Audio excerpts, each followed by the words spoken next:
আপনাকে দেখা যাচ্ছে। ঠিক আছে, আমরা তাহলে শুরু করছি। আমরা গতকাল পড়াচ্ছিলাম ক্যাপিটালাইজেশন আর কমার ব্যবহারটা নিয়ে একটু আলোচনা করছিলাম। ঠিক আছে, তাহলে আজকে আমরা অ্যাপোস্ট্রফি, ইউজ অফ অ্যাপোস্ট্রফি, এই অ্যাপোস্ট্রফিটা কখন ইউজ করব। দেখো, কমা থাকে নিচে আর অ্যাপোস্ট্রফি থাকে উপরে। হ্যাঁ, তাহলে আমরা যেটাকে বলি এটাকে বলি অ্যাপোস্ট্রফি, আর এটাকে বলি অ্যাপোস্ট্রফি এবং এস। এটাকে বলি কি অ্যাপোস্ট্রফি এবং এস, আর এটাকে বলি শুধু অ্যাপোস্ট্রফি। আমরা কখন অ্যাপোস্ট্রফি ইউজ করব আর কখন অ্যাপোস্ট্রফি এস ইউজ করব, ঠিক আছে? তাহলে লেখো, লেখো বাংলা বাক্যে ওয়ার্ড শেষে, বাংলা বাক্যে ওয়ার্ড শেষে এর, বাংলা বাক্যে ওয়ার্ড শেষে বলতে কি নাউনের শেষে, বই লেখো বাংলা বাক্যে নাউনের শেষে, নাউনের শেষে এর বিভক্তি, নাউনের শেষে এর বিভক্তি যুক্ত থাকলে ওই নাউনের পরে সাধারণত অ্যাপোস্ট্রফি কিংবা অ্যাপোস্ট্রফি এস বসিয়ে আমরা পসিভ করি। দেখো আবার বলছি, বাংলা বাক্যে নাউনের পরে এর বিভক্তি যুক্ত থাকলে ওই নাউনের পরে ওই নাউনের শেষে অ্যাপোস্ট্রফি অথবা অ্যাপোস্ট্রফি এস বসিয়ে আমরা সাধারণত পসেসিভ করে থাকি। তাহলে পসিভটা করি সাধারণত একটা নাউনের সাথে আরেকটা নাউনের সম্পর্ক নির্ণয় করার জন্য। একটা নাউনের সাথে আরেকটা নাউনের সম্পর্ক নির্ণয় করতে আমরা পসিভটা ইউজ করি, অ্যাপোস্ট্রফি অথবা অ্যাপোস্ট্রফি এস ইউজ করি। আর অ্যাপোস্ট্রফি কিংবা অ্যাপোস্ট্রফি এস আমরা কখন নেই, যদি কোনো নাউনের পরে যদি এর যুক্ত থাকে, এর বিভক্তি যুক্ত থাকে, তাহলে ওই নাউনটার পরে অ্যাপোস্ট্রফি অথবা অ্যাপোস্ট্রফি এস বসিয়ে আমরা পসিভ করি। এবার প্রশ্ন হচ্ছে আমরা কখন অ্যাপোস্ট্রফি আর কখন অ্যাপোস্ট্রফি এস ইউজ করব, তাহলে সেটা নিয়ে আমরা একটু কথা বলি। লেখো, আমি সাধারণত এখানে আহ লেখো সাধারণত কমন নাউন প্লুরাল, এবার লেখো কমন নাউন প্লুরাল অথবা প্লুরাল কমন নাউনের শেষে, প্লুরাল কমন নাউনের শেষে যদি এস অথবা ইয়ের যুক্ত থাকে, প্লুরাল কমন নাউনের শেষে যদি এস অথবা ইয়ের যুক্ত থাকে, যেমন বয়েজ, যেমন বয়, তার প্লুরাল হচ্ছে বয়েজ, এটা কমন নাউন প্লুরাল। তাহলে কি বলছি, প্লুরাল কমন নাউনের শেষে যদি এস অথবা ইয়ের যুক্ত থাকে, যেমন বয়েজ, অথবা আমরা বলি লেডি, লেডি এর প্লুরালটা কি লেডিস। তাহলে প্লুরাল কমন নাউনের শেষে যদি এস অথবা ইয়ের যুক্ত থাকে, তাহলে ওই কমন নাউনের পরে শুধু অ্যাপোস্ট্রফি বসিয়ে আমরা পসিভ করি, শুধু অ্যাপোস্ট্রফি বসিয়ে পসিভ করতে হয়। হ্যাঁ, যেমন আমরা যদি বলি পসিভ মানে কি একটা নাউনের সাথে আর একটা নাউন, আর যেই নাউন, এবার এই দুইটা নাউনের মধ্যে যেই নাউনটার শেষে এর বিভক্তি যুক্ত আছে সেই নাউনটার সাথে আমরা অ্যাপোস্ট্রফি অথবা অ্যাপোস্ট্রফি এস নেব। যেমন বালকদের স্কুল, আমরা যদি বলি যে বালকদের স্কুল, তাহলে বালকদের মানে বয়েজ, তাহলে বালকদের স্কুল, তাহলে বালকদের সাথে বালকদের এর আছে, তাহলে কি হবে অ্যাপোস্ট্রফি, এরপর লাগে স্কুল, তাহলে বালকদের স্কুল, তাহলে বয়েজ স্কুল, তাহলে বয়ের প্লুরাল হচ্ছে বয়েজ, তাহলে বয়েজ স্কুল, তাহলে বালকদের স্কুল। তুমি কিন্তু আবার এটা বলতে পারবে না, তুমি তো আবার এটাকে এভাবে করো বয়েজ স্কুল, এটা আবার এটা এটা ভুল কেন?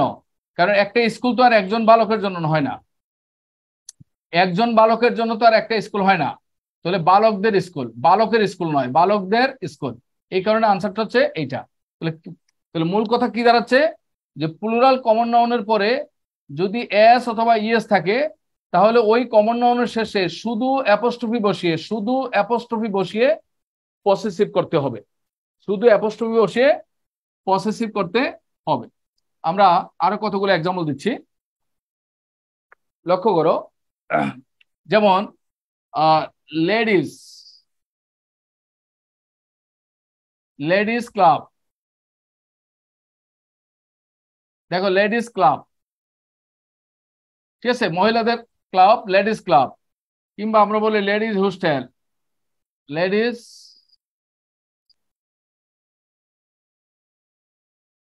হোস্টেল। আমরা বলতে পারি বেবিস টয়েস, বেবি বলো শিশুদের খেলনা, তাহলে বেবি, বেবির প্লুরাল হচ্ছে বেবিস, তাহলে শিশুদের খেলনা। তো যেহেতু এটা বেবি কমন নাউন এবং এটা প্লুরাল, এস অথবা ইয়েস আছে, তাহলে এস বা ইয়েস যুক্ত, তাহলে কমন নাউনের শেষে এস অথবা ইয়েস থাকলে তারপরে শুধু অ্যাপোস্ট্রফি বসিয়ে, শুধু অ্যাপোস্ট্রফি বসিয়ে পরের নাউনটাকে যোগ করতে হয়। তাহলে বেবিস টয়েস, তাহলে বেবিস টয়েস মানে শিশুদের খেলনা, শিশুদের খেলনা। যেমন মেন্স উইয়ার, আমরা বলি জেন্টস, জেন্টস পার্লার। দেখো জেন্টস, এই যে জেন্টস, জেন্টস এস আছে তো apostrophe gents parlour, gents parlour. তাহলে প্লুরাল কমন নাউনের শেষে কি হচ্ছে, এস অথবা ইয়েস থাকলে তারপরে শুধু অ্যাপোস্ট্রফি বসে পসিভ করতে হয়। যেমন গার্লস স্কুল, গার্লস, এই যে গার্লস, তাহলে গার্লস স্কুল, মেয়েদের school, girls school. Girls college, তাহলে গার্লস কলেজ, তাহলে গার্ল, গার্লের পুরো হচ্ছে গার্লস, তাহলে গার্ল, গার্ল শুধু গার্ল হবে না, গার্লস হবে, কারণ স্কুল তো একজন মেয়েদেরকে তো স্কুল হয় না, মেয়েদের স্কুল। ঠিক আছে। যেমন অফিসার্স মেস, অফিসার্স মেস মানে কি অফিসারদের মেস, দেখো অফিসার্স মেস, তাহলে অফিসার্স মেস মানে কি এইটা হবে, দেখো অফিসার্স মেস, এইটা কারেক্ট নাকি অফিসার্স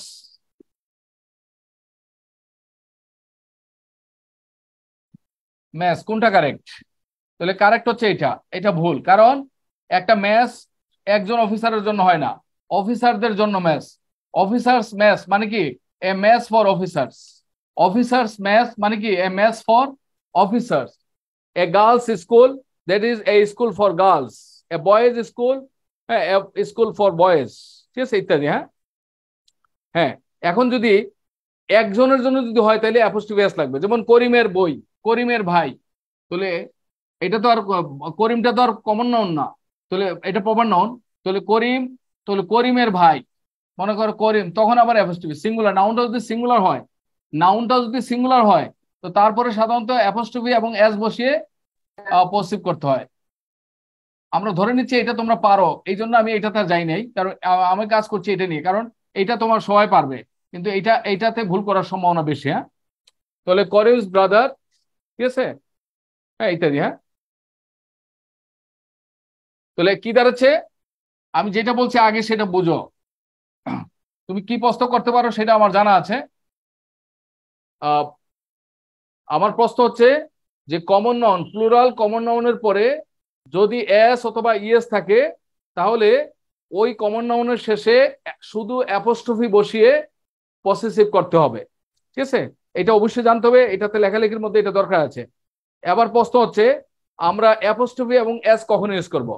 তো লেখো প্লুরাল কমন নাউন, দ্বিতীয় পয়েন্ট 2, নাম্বার 2, প্লুরাল কমন নাউনের শেষে লেখো, প্লুরাল কমন নাউনের শেষে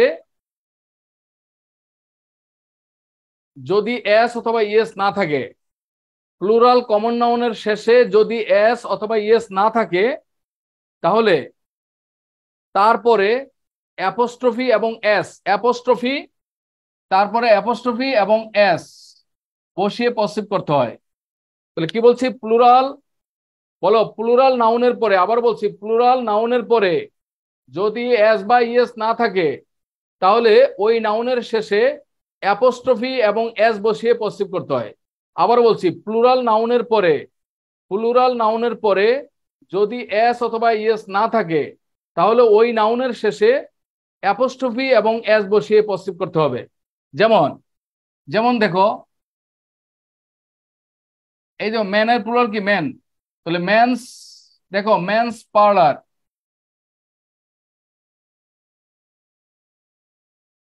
মেন্স পার্লার। ঠিক আছে, আবার দেখো উইমেন্স, এই যে উমেনের প্লুরাল হচ্ছে উইমেন্স, তাহলে উইমেন্স ক্লাব। ঠিক আছে, উইমেন্স ক্লাব।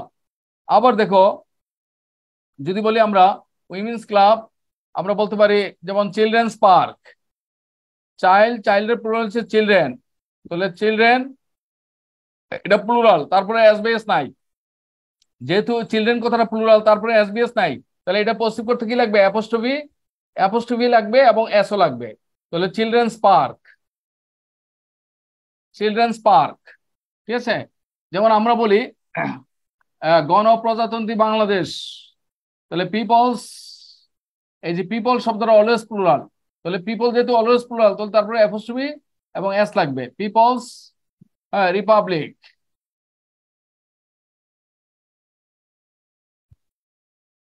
অফ বাংলাদেশ,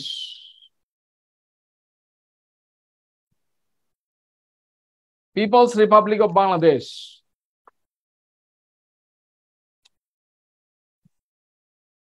ঠিক আছে, এখন যদি বলি যে অর্থনীতিবিদদের প্রত্যাশা, বলো অর্থনীতি,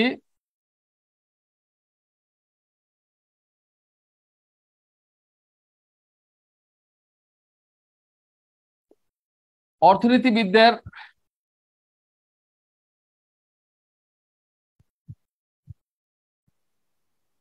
প্রত্যাশা, তাহলে এইটার যদি আমি ইংরেজি করি কি কি হবে?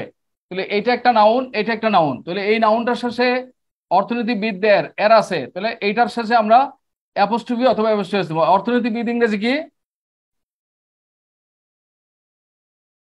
Econo, economist.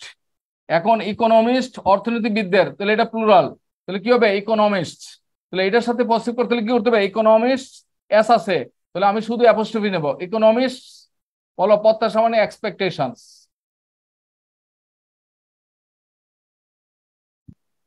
তাহলে দা ইকোনমিস্ট, দেখো ইকোনমিস্ট এক্সপেকটেশনস, ঠিক আছে, দা ইকোনমিস্ট অর্থনীতিবিদদের প্রত্যাশা, তাহলে দা ইকোনমিক্স এক্সপেকটেশনস, তাহলে ইকোনমিক্স শব্দটা প্লুরাল, তাহলে আমি শুধু অ্যাপোস্ট্রফি দিলাম। ঠিক আছে,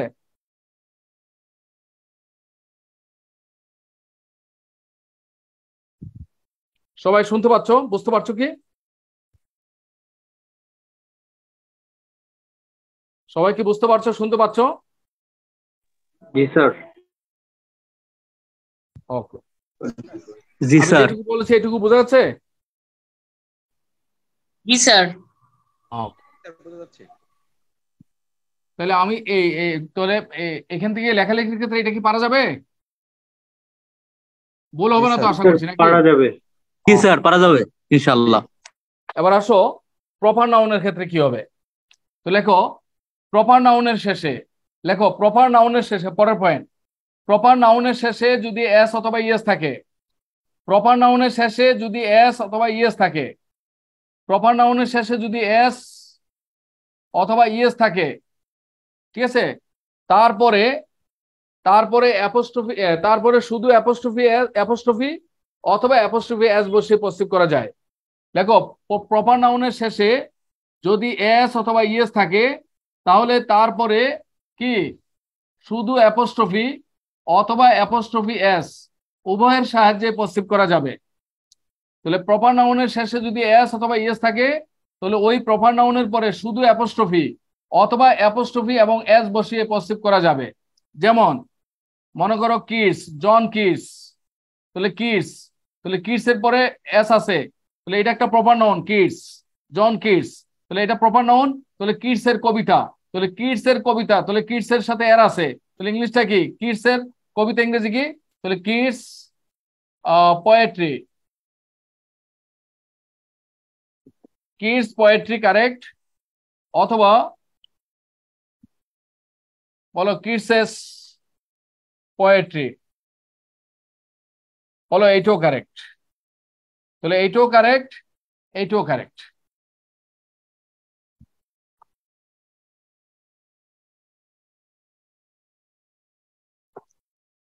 ঠিক আছে, যেমন সোফোক্লেস,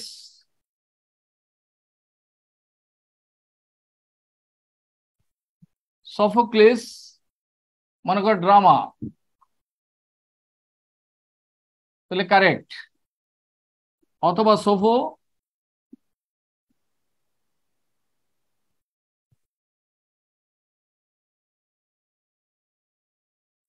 সফোক্লিসের ড্রামা, এটাও কারেক্ট। তাহলে নিচেরটা কারেক্ট, উপরেরটা কারেক্ট। এবার প্রশ্ন হচ্ছে দুইটাই যদি পরীক্ষা আসে, প্রিলিমিনারিতে বা মেন্টাল এবিলিটিতে দুইটাই থাকতে পারে, নিচের কোনটি কারেক্ট? এগুলো মেন্টাল এবিলিটিতে আসতে পারে। তো সেই ক্ষেত্রে এরূপ ক্ষেত্রে আমরা প্রথমটা নেব, হ্যাঁ, শুধু অ্যাপোস্ট্রফিটাকে নেব। তাহলে প্রপার নাউনের শেষে যদি এস বাই এস থাকে তাহলে শুধু অ্যাপোস্ট্রফির অপশনটা বেটার হবে। শুধু অ্যাপোস্ট্রফি এটা বেটার, দুইটাই কারেক্ট, কিন্তু প্রথমটা বেটার। শুধু অ্যাপোস্ট্রফি এটা বেটার। তাহলে আমরা শুধু দুইটাই যদি থাকে তাহলে আমরা প্রথমটা নেব, হ্যাঁ। যেমন অ্যাকিলিস হিল, বলো অ্যাকিলিস, বলো অ্যাকিলিস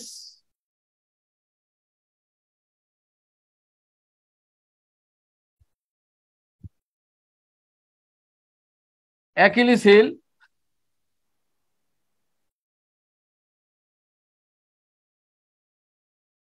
অ্যাকিলিসেস হিল, দুটোই কারেক্ট, বাট এটা হচ্ছে বেটার।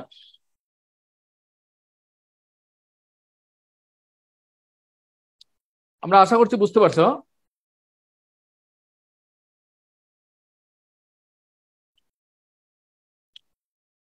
ঠিক আছে, বাট প্রপার নাউনের পরে যদি এস বাই এস না থাকে, তাহলে কোনো নাউনের পরে যদি এস বাই এস না থাকে, এটা যদি প্লুরাল না হয়, তাহলে সেক্ষেত্রে শুধু আমরা শুধু অ্যাপোস্ট্রফি এবং এস বসে বসে করব।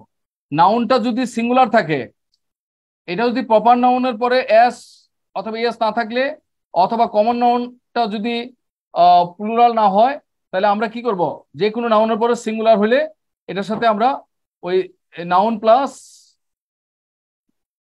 অ্যাপোস্ট্রফি এবং এস বসে প্রস্তুত করা যাবে। যেমন মনে করো আহ মনে করো ওই যে বললা দ্য বুকস, মনে করো এই বইটা একটা বই, তাহলে বুকস পেজেস,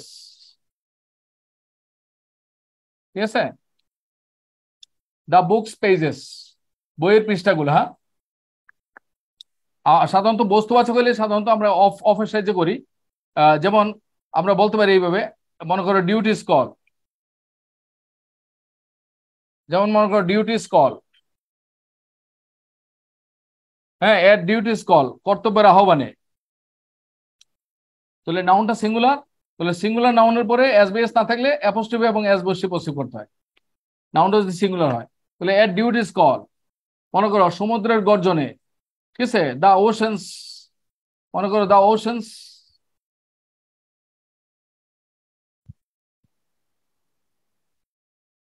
দা ওশেন্স রোড, সমুদ্রের গর্জন, দা ওশেন্স রোড, ঠিক আছে,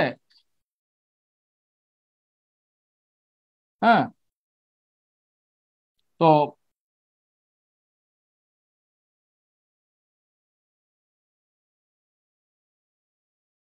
জাস্ট এভাবে আমরা চিন্তা করতে পারি।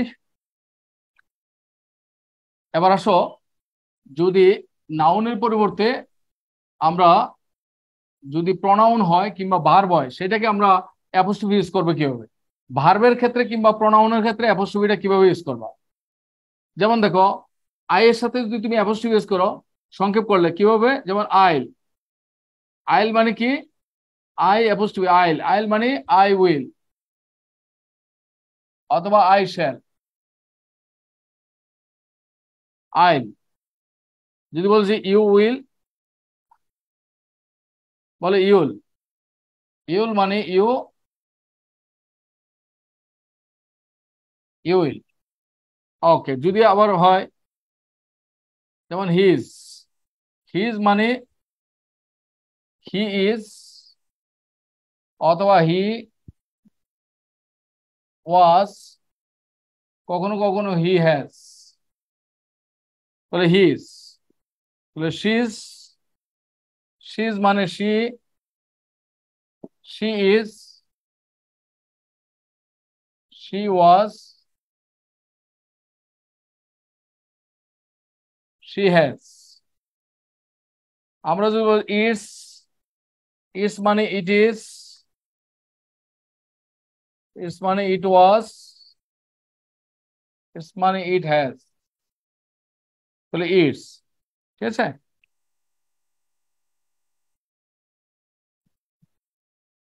এখানে একটা লক্ষ্য করো, এই যে ইটস, ইটস এর পরে সাধারণত কি বসে? ইটস এর পরে সাধারণত অ্যাডজেক্টিভ বসে। এই ইটস এর পরে সাধারণত অ্যাডজেক্টিভ বসে, যেমন ইটস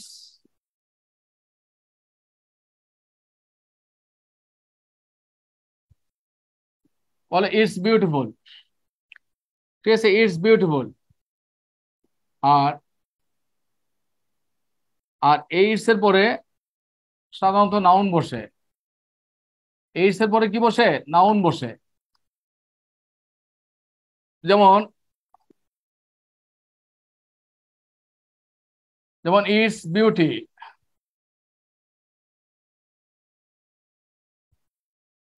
দেখো ইটস বিউটি, ইহার সৌন্দর্য। তাহলে ইটস সাথে আমরা এটা করবো। আবার দেখো, এখন বলো ইটস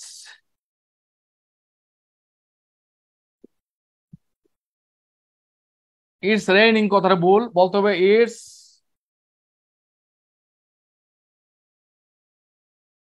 রেইনিং, এটা কারেক্ট। ইটস রেইনিং মানে কি?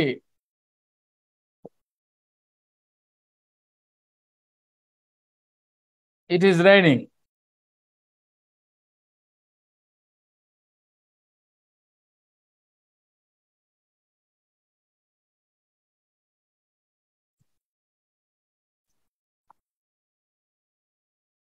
এবার দেখো আই,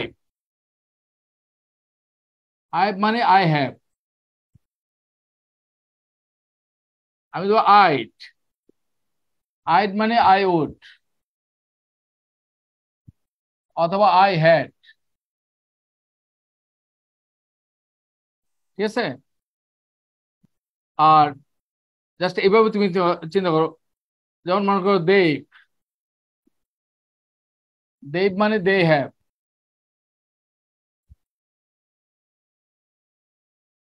ওকে। শান্ট মানে শ্যাল নট, শান্ট মানে শ্যাল নট। ওন্ট মানে উইল নট। কান্ট মানে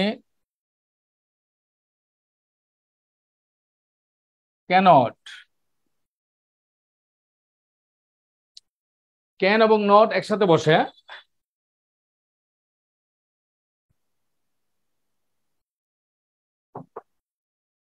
ঠিক আছে।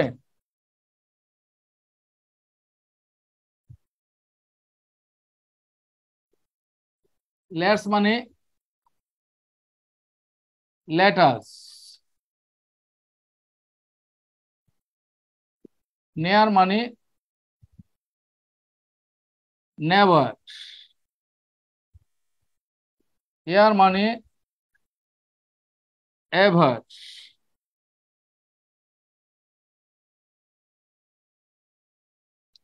এম মানে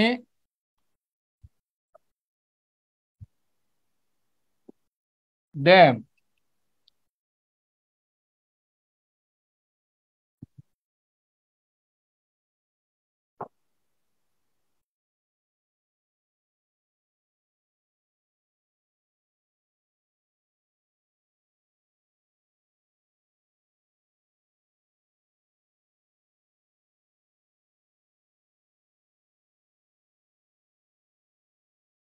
প্রেত মানে প্রেইজ।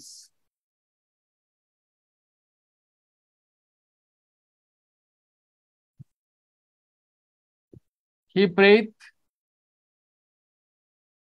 বেস্ট মানে হি প্রেইজ বেস্ট।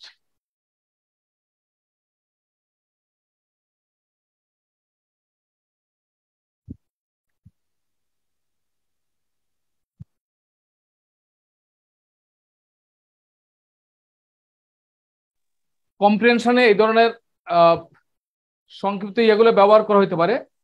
কম্প্রিহেনশনে যদি এই ধরনের সংক্ষিপ্ত ইয়েগুলো ব্যবহার করে, যাতে করে তোমরা পরে যাতে বুঝতে পারো কোনটা দ্বারা কি বুঝেছে, ঠিক আছে, এই জন্য এটা এখানে উল্লেখ করলাম। হ্যাঁ। ঠিক আছে, তাহলে আমরা অ্যাপোস্ট্রফির বিষয়টা মোটামুটি একটা ধারণা নিলাম যে এরকম হইতে পারে, এগুলো একটু খেয়াল করতে হবে। ঠিক আছে, তাহলে এটা মূলত, এগুলো মূলত আমাদের কম্প্রিহেনশন, যে কম্প্রিহেনশনটা আসবে ওই কম্প্রিহেনশনের মধ্যে এই ধরনের সংক্ষেপে টার্মগুলো ইউজ করতে পারে। তো সেটা যাতে তুমি বুঝতে পারো, এই জন্য সাধারণত এগুলো আমরা ইউজ অফ অ্যাপোস্ট্রফি, এটা আমার দরকার হয়েছে। এখন আমরা যাব use of punctuation quotation marks.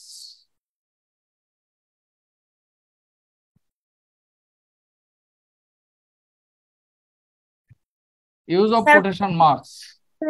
Apostrophe আছে? হ্যাঁ, প্রেস? বুঝি নাই। স্যার ওই যে হি প্রেস বেস্ট, প্রেসে কি এপোস্ট্রোফি এস না না না, শুধু? এখানে অ্যাপোস্ট্রফি লাগবে, এটা হচ্ছে ভার তো ভার্বের সাথে, মানে হি প্রেইজের জায়গায় হি প্রেজ, এটা কবিতার ভাষায় হ্যাঁ এসবিএস না বসিয়ে ওই যে সাধারণত টিএসটা বসায়। হ্যাঁ, স্যার এগুলো কি ওইটা তোমার শীটে লাগবে না, পাওয়া যাবে স্যার? ওইটা তোমার না জানলেও চলবে, ওইটা তোমার না জানলেও চলবে, উপরের গুলো সবগুলোই লাগবে তোমাদের, মানে পরের লাইনটা তুমি না জানলেও চলবে। হ্যাঁ, স্যার উপরের সবগুলোই কম্পোজিশন, তোমাদের করা লাগতে পারে। ঠিক আছে, রচনা বা কম্পোজিশন লেখার সময় এই কন্ট্রাকশন ফর্মগুলো ইউজ করা হ্যাঁ, যাবে? না না, তোমরা লেখার সময় কখনো সংক্ষিপ্ত ফর্ম ইউজ করবে না। লেখার সময় কখনো তুমি ভার্বের সংক্ষিপ্ত রূপ কখনো ইউজ করবে না। কখনো বলবো না আইব, বলো আইব, আইব কখনো বলা যাবে না, আইব এটা বলা যাবে না। লেখার সময় তুমি ইলাবোরেট লিখবা, আইব মানে কি আই হ্যাভ, তুমি এইটা লিখবা। ঠিক আছে, হ্যাঁ, ওকে স্যার। তুমি আই ডিডেন্ট, তুমি কখনো এটা লিখতে যাবে না। লেখার সময় তুমি লিখবা আই ডিড নট।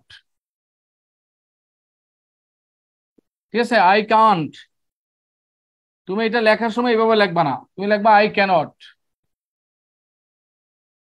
ঠিক আছে, আই ক্যানট। হ্যাঁ, তুমি কখনো লিখবা না আই এম গনা,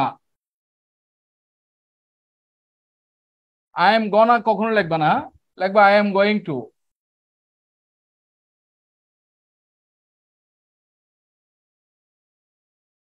মানে এটা লেখা যাবে না, লেখার সময় এটা বাদ, এই সংক্ষিপ্ত লেখা বাদ।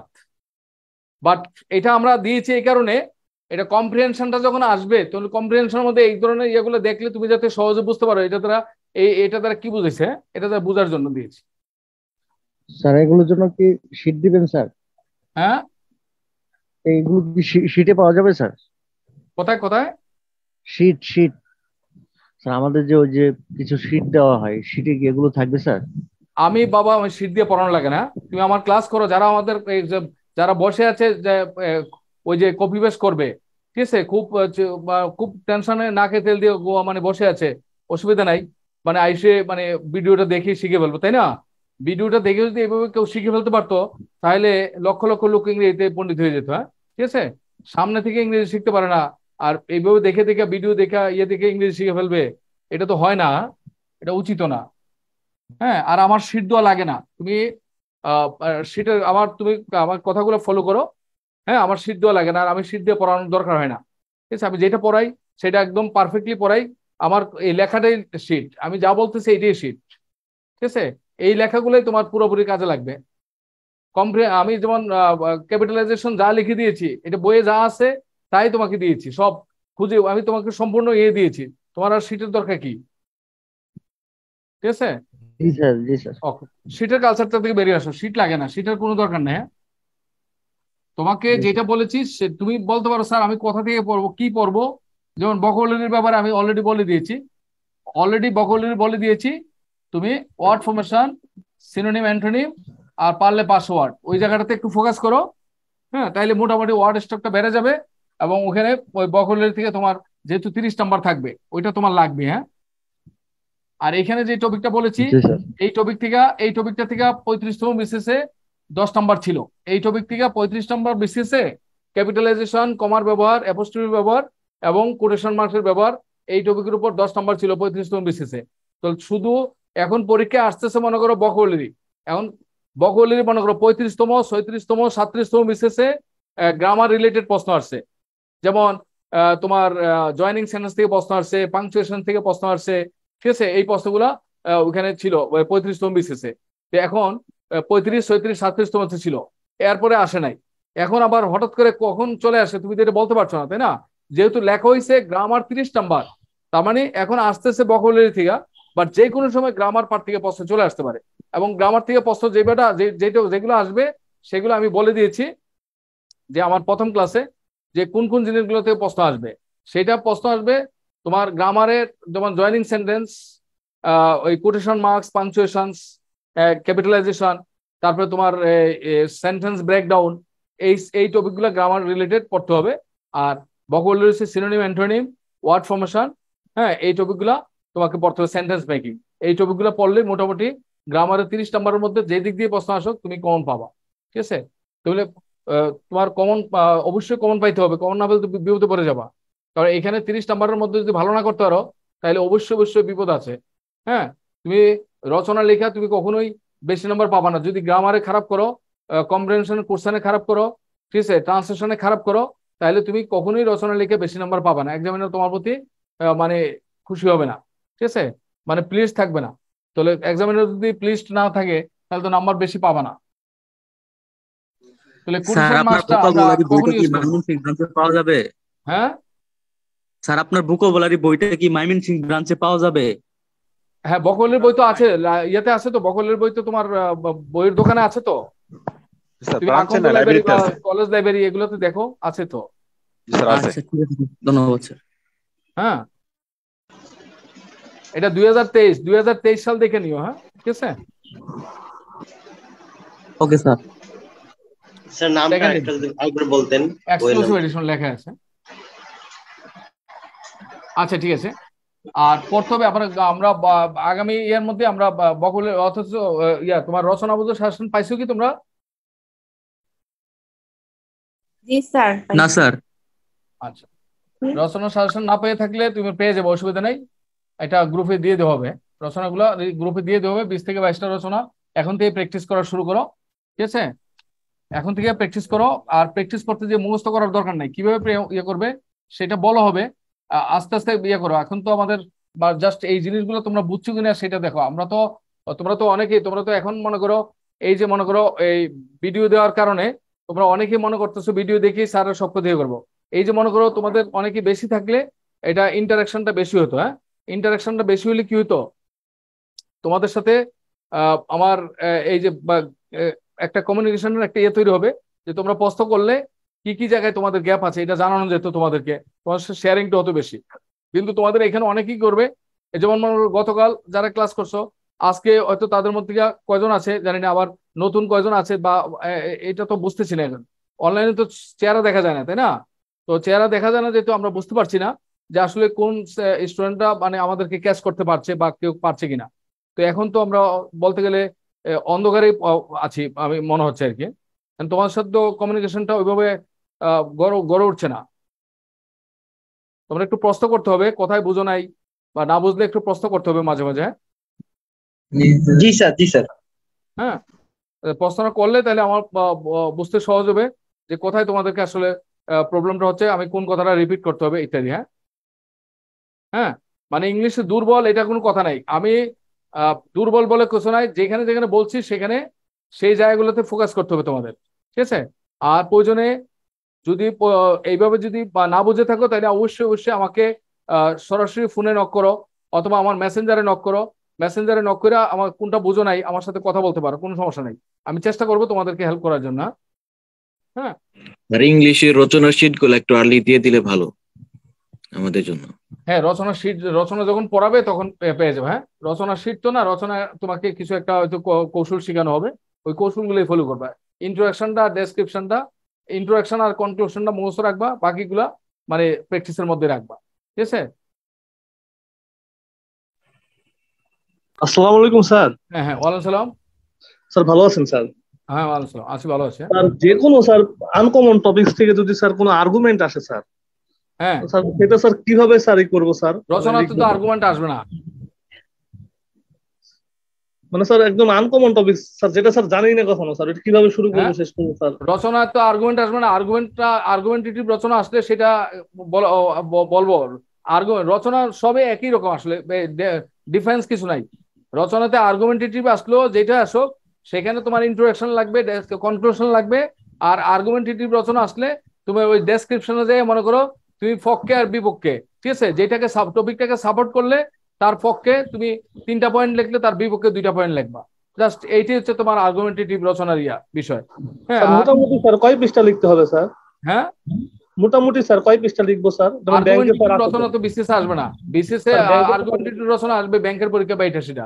ব্যাংকের পরীক্ষা আর্গুমেন্টেটিভ রচনা আসলে 2 পৃষ্ঠা বা সর্বোচ্চ 2.5 পৃষ্ঠা। স্যার ধন্যবাদ স্যার, এটাই স্যার জানতে আর বিসিএস এ যে রচনা আসবে, বিসিএস এর রচনাটাতে তোমার 1000 ওয়ার্ড, তো 1000 ওয়ার্ডে তুমি টার্গেট করবা, যেহেতু ছবি টবি দিবা, ডেটা দিবা, সেক্ষেত্রে তোমরা, আমি বলি যে 15 থেকে 17 পৃষ্ঠা, 15 থেকে 17 পৃষ্ঠার মধ্যে থাকবা। জি স্যার, ধন্যবাদ স্যার। 15 পৃষ্ঠা থেকে 17 পৃষ্ঠা। কারণ কেন এই বিষয়ে আমরা একদিন আলোচনা করব, কেন একটু কিভাবে ইয়ে করবে এই বিষয়ে কথা বলবে। ধন্যবাদ স্যার, ধন্যবাদ। ওকে, ঠিক আছে। তাহলে ইউজ অফ কোটেশন মার্কসে যাই আমরা। তাহলে কোটেশন মার্কস, দেখো এই চিহ্নটাকে আমরা সাধারণত কোটেশন মার্কস হিসেবে ট্রিট করি। হ্যাঁ, এইটাকে বলা হয় কোটেশন মার্কস। তাহলে এই চিহ্নটার ভেতরে কি থাকে? বাক্যগুলো থাকে। এই চিহ্নটার ভেতরে যে বাক্যটা থাকে এটাকে বলে রিপোর্টিং স্পিচ, ন্যারেশন আমরা পড়ছি। আর এই চিহ্নের বাইরে যে বাক্যটা থাকে সেটা হচ্ছে রিপোর্টিং ভার্ব। তাহলে এটা তোমরা জানো। তাহলে রিপোর্টিং স্পিচের মধ্যে আমরা যেটা শিখবো কোটেশন মার্কসে, একজন বক্তা যে কথাটা বলছেন তার কথাটাকে হুবহু আমরা যখন কোট করব, তখনই আমরা কিন্তু কোটেশন মার্কসের সাহায্য নেব। তুমি রচনা লেখার সময় বা অন্যান্য লেখার সময় তুমি কিন্তু কোটেশন মার্কস ইউজ করা উচিত, কারণ কোটেশন মার্কস ইউজ করলে লেখাটা কি হয়, গুরুত্ব বাড়ে। ঠিক আছে, লেখাটার গুরুত্ব বাড়ে। তোমরা যখন পেপার পড়ো, বাংলাদেশ, আমাদের দেশীয় পেজ কিংবা আন্তর্জাতিক পেজ যখন পড়ো, নিউজটা যখন পড়ো, ওখানে তোমরা দেখতে পাও, অবশ্যই পাও যে কোটেশন মার্কস দিয়ে দেখো অনেক কথা লেখা হয়। ঠিক আছে, তার মানে কি, কোটেশন মার্কস দিয়ে যখন কিছু লেখা হয়, এই লেখাটার গুরুত্ব বাড়ে। তো বলা হচ্ছে যে যখন তুমি কোনো কিছু উপস্থাপন করবে, অবশ্যই 10টা বাক্য লিখলে কমপক্ষে 1টা বাক্য অন্তত কোটেশনে লেখার চেষ্টা করবে। ঠিক আছে, প্রত্যেকটা প্যারায় অন্তত একটা বাক্য, একটা অন্তত কোটেশন ইউজ করার চেষ্টা করবে। ঠিক আছে, এটা বলা হচ্ছে। আর যদি কোটেশনটা ইউজ করো তাহলে লেখার মানটা বাড়বে। এখন তুমি মনে করো রচনা লেখছে, তুমি যে কোনো বই থেকে রচনা শিখতেছো, রচনা লিখতে গিয়ে আমরা একটা রচনা দিয়ে দিলাম, তো রচনাটা যদি আমাদের এটা কপি পেস্ট করো তাহলে কিন্তু তুমি নাম্বার কমে যাবে, কারণ এটা তোমার ফটো, এটাকে ধরা হবে যে তুমি নকল করেছো বা কপি পেস্ট করেছো। তাহলে নকল করার দায়ে তুমি নাম্বার কিন্তু কমে যাবে। তাহলে একই রকম লেখা কখনো লেখা উচিত না। তাহলে সেই ক্ষেত্রে তোমার কি করা উচিত? তো তোমার করা উচিত যে তুমি যে বই থেকে বা যা আমরা যে কপিটা দেবো সেটা তুমি হুবহু না ইয়ে করে ওইটাতে তুমি বাক্যটাকে একটু চেঞ্জ করার চেষ্টা করবা। গতকাল আমরা কমা দিয়ে ওপেনার কিভাবে ইউজ করতে হয়, তাহলে এই ওপেনার গুলা, অ্যাপোজিটিভ গুলা, তারপরে ওই যে কমা দিয়ে এগুলা দিয়ে কিভাবে তুমি এগুলাকে একটু চেঞ্জ করা যায়, ইন্টারচেঞ্জ করা যায় বাক্যের বিভিন্ন ফ্রেজ গুলাকে বা অ্যাডভার্ব গুলাকে, তো এইটা একটু শিখতে হবে। তাহলে দেখবা তুমি বইয়ের মধ্যে যে বাক্যটা শিখছো ওই সেম বাক্যটাকে তুমি একটু যদি একটু চেঞ্জ করে বলতে পারো, তাহলে দেখো তোমাকে আর মানে বলবে না কেউ তুমি নকল করেছো, তাই না? আর তুমি একটা কোটেশন লিখতে গিয়ে বইয়ের মধ্যে হুবহু যে কোটেশনটা দেওয়া আছে, তুমি তো হুবহু কোটেশনটা ওইভাবে লেখো, তাহলে সেক্ষেত্রে বোঝা যাবে কি তুমি একটা কপি করেছো। তো সেক্ষেত্রে তোমার বেটার হচ্ছে কি, আজকে আমি যে কোটেশনের নিয়মগুলো দেখাই দেবো, এইভাবে তুমি কোটেশন গুলা ফলো করার চেষ্টা করবে। হ্যাঁ, তাহলে আসো আমরা এখানে এই কোটেশন কিভাবে দেওয়া হয়। কোটেশন সাধারণত দুই ধরনের কোটেশন। একটা হচ্ছে সিঙ্গেল সেন্টেন্স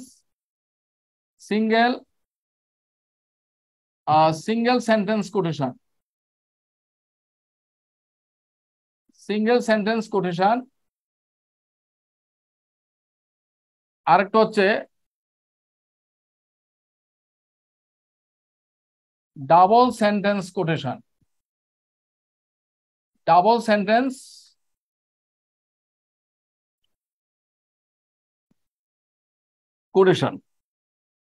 তাহলে এই যে ইনভার্টেড কমা, এই কমার ভিতরে যে বাক্যটা থাকবে সেটা কি সিঙ্গেল সেন্টেন্স নাকি ডাবল সেন্টেন্স, সেটা তোমাকে বুঝতে হবে। আমরা সেন্টেন্স বলতে বুঝি কি, এই ইনভার্টেড কমার ভেতরে বাক্যটা হয় সিম্পল সেন্টেন্স হবে, অথবা কম্পাউন্ড সেন্টেন্স হবে, অথবা কমপ্লেক্স সেন্টেন্স হবে, তাই তো? তাহলে কমপ্লেক্স সেন্টেন্স, বলো কমপ্লেক্স সেন্টেন্স এটা একটা সিঙ্গেল সেন্টেন্স, কম্পাউন্ড সেন্টেন্স এটা একটা সিঙ্গেল সেন্টেন্স, সিম্পল সেন্টেন্স এটা একটা সিঙ্গেল সেন্টেন্স। এখন এই ইনভার্টেড কমার ভেতরে যদি একটি মাত্র বাক্য থাকে, এটা হোক সিম্পল সেন্টেন্স কিংবা কম্পাউন্ড সেন্টেন্স কিংবা কমপ্লেক্স সেন্টেন্স, তাহলে ওই বাক্যটাকে বলা হয় সিঙ্গেল সেন্টেন্স কোটেশন। আর এই ইনভার্টেড কমার ভেতরে যদি একাধিক বাক্য থাকে, 2টা অথবা তার বেশি বাক্য থাকে, তাহলে ওই কোটেশনটাকে বলা হয় ডাবল সেন্টেন্স কোটেশন। আবার বলছি, ইনভার্টেড কমার ভেতরে যদি দুই অথবা তার বেশি বাক্য থাকে, ভিন্ন ভিন্ন বাক্য থাকে, তাহলে ওই কোটেশনটাকে বলা হয় ডাবল সেন্টেন্স কোটেশন। এখন ইনভার্টেড কমার ভিতরে ডাবল সেন্টেন্স বলতে মনে করো এখানে দুইটা সিম্পল সেন্টেন্স থাকতে পারে, বা তিনটা সিম্পল সেন্টেন্স, বা চারটা সিম্পল সেন্টেন্স থাকতে পারে, অথবা এখানে একটা সিম্পল সেন্টেন্স, একটা কমপ্লেক্স সেন্টেন্স, একটা কম্পাউন্ড সেন্টেন্স থাকতে পারে, অথবা এখানে দুইটা কমপ্লেক্স সেন্টেন্স থাকতে পারে, অথবা এখানে দুইটা কম্পাউন্ড সেন্টেন্স থাকতে পারে। তাহলে এটাকে বলে ডাবল সেন্টেন্স কোটেশন। তাহলে মোট কথা কি দাঁড়াচ্ছে, ইনভার্টেড কমার ভেতরে যদি একটি মাত্র বাক্য থাকে, এটা সিম্পল, কম্পাউন্ড, কমপ্লেক্স, যে কোনো বাক্য যদি একটা হয় তাহলে সেটাকে বলে সিঙ্গেল সেন্টেন্স কোটেশন। আর ইনভার্টেড কমার ভেতরে যদি দুইটা বা তার বেশি বাক্য থাকে, দুই অথবা তার বেশি ভিন্ন ভিন্ন বাক্য থাকে, তাহলে ওই বাক্য ওইটাকে বলা হয় ডাবল সেন্টেন্স কোটেশন। ওকে, তাহলে আমরা কিভাবে সিঙ্গেল সেন্টেন্স কোটেশন করতে হয় আর কিভাবে ডাবল সেন্টেন্স কোটেশন করতে হয় সেটা আমরা আলোচনা করবো। হ্যাঁ,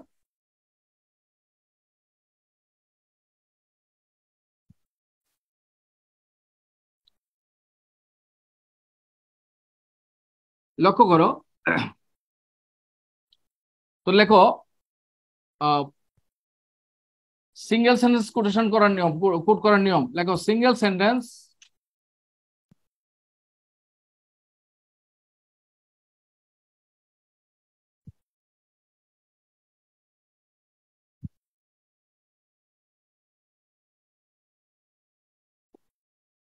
সিঙ্গেল সেন্টেন্স কোট করার নিয়ম। একটা সিঙ্গেল সেন্টেন্সকে কোট করার জন্য আমরা কয়েকটা রুল আছে, তিনটা রুল আছে। ডাবল সেন্টেন্সকে কোট করার জন্য তিনটা রুল আছে, সিঙ্গেল সেন্টেন্সকে কোট করার জন্য তিনটা রুল আছে। আমি সবগুলো রুলই দিচ্ছি। এই তিনটা রুলের মধ্যে তোমরা সিলেক্ট করবা কোন রুলটা তোমাদের নেওয়া উচিত, কোনটা নিলে তুমি ডিফারেন্ট হবা। তুমি কোন কোটেশনটা ইউজ করলে তুমি নিজেকে ডিফারেন্ট মনে করো সেটা তুমি ফলো করবে। কারণ তুমি যদি ডিফারেন্ট না হতে পারো তুমি কখনোই বেশি নাম্বার পাবে না। কারণ সবাই যেভাবে লেখে তুমি যদি সেই লেখাটাই, সেই ফরম্যাটটাই ফলো করো তাহলে কখনো তুমি বেশি নাম্বার পাবে না। বেশি নাম্বার পাইতে হলে তোমাকে একটু ভিন্নভাবে উপস্থাপন করতে হবে। তো যেহেতু লেখালেখির মধ্যে আমরা কোটেশন ইউজ করতে হবে, যেমন রচনার মধ্যে অবশ্যই কোটেশন ইউজ করতে হবে, ঠিক আছে? অন্য অন্য জায়গায় আমরা কোটেশন ইউজ করতে পারি। তো এই কোটেশনটা আমরা কিভাবে ইউজ করব? তাহলে দেখো, রুল 1, সূত্র 1 দেখো, 1 নম্বর সূত্র। 1 নম্বর সূত্র হচ্ছে প্রথমে আমরা সাবজেক্ট মানে যিনি বলেছেন, বক্তা। তো রিপোর্টিং ভার্বের সাবজেক্ট মানে সাবজেক্টটা নাউন হতে পারে, প্রোনাউন হতে পারে, অর্থাৎ যিনি বলেছেন সাবজেক্ট প্লাস আরভি, মানে যেই কথাটা বলেছে। আরভি বলতে সেইড হইতে পারে, অন্য যে কোনো ভার্ব হইতে পারে। হ্যাঁ, plus comma plus inverted comma plus প্রদত্ত single sentence, single sentence plus এখানে কি হবে, বাক্য যে সিঙ্গেল সেন্টেন্সটা যদি অ্যাসার্টিভ হয় অথবা ইম্পারেটিভ হয় তাহলে বাক্যের শেষে ফুল স্টপ। আর এই সিঙ্গেল সেন্টেন্সটা যদি প্রশ্নবোধক হয়, তাহলে বাক্যের শেষে একটা প্রশ্নবোধক চিহ্ন প্লাস ইনভার্টেড কমা। তাহলে এইটা আমরা সবাই পারি। তাহলে এটা সবাই পারি, আমি মনে করি এইভাবে তোমার কোট করা উচিত না, কারণ এটা সবাই পারে।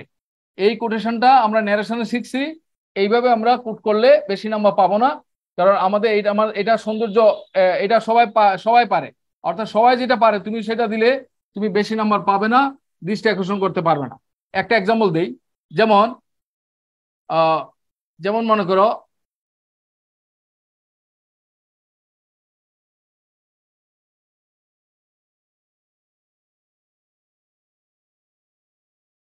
Shakespeare said. শেক্সপিয়ার হচ্ছে যিনি বক্তা, সেইড হচ্ছে আরবি, তারপরে এখানে হচ্ছে সূত্রের কমা, তারপরে ইনভার্টেড কমা দিয়ে আমি বাক্যটা সিঙ্গেল সেন্টেন্সটা দিব। সিঙ্গেল সেন্টেন্সটা যেমন এটা সিম্পল সেন্টেন্স দিলাম, তো সিঙ্গেল সেন্টেন্স ইনভার্টেড কমার পরে প্রথম যেই ওয়ার্ডটা বসবে সেইটার ফার্স্ট লেটার ক্যাপিটাল হবে। যেমন brevity, brevity is the soul of wit. তাহলে brevity is the soul of wit, এটা একটা অ্যাসার্টিভ সেন্টেন্স, অথবা লাস্টে ফুল স্টপ, তারপরে inverted comma, full stop inverted comma. এখন লক্ষ্য করো, আমরা যদি এটাকে সিম্পল সেন্টেন্স না দিয়ে একটা কমপ্লেক্স সেন্টেন্স দিয়ে দেখাই, যেমন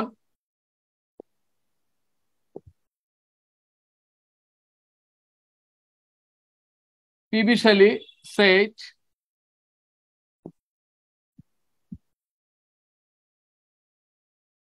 if winter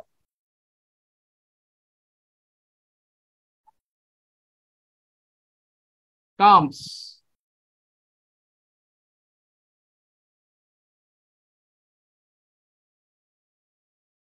can spring be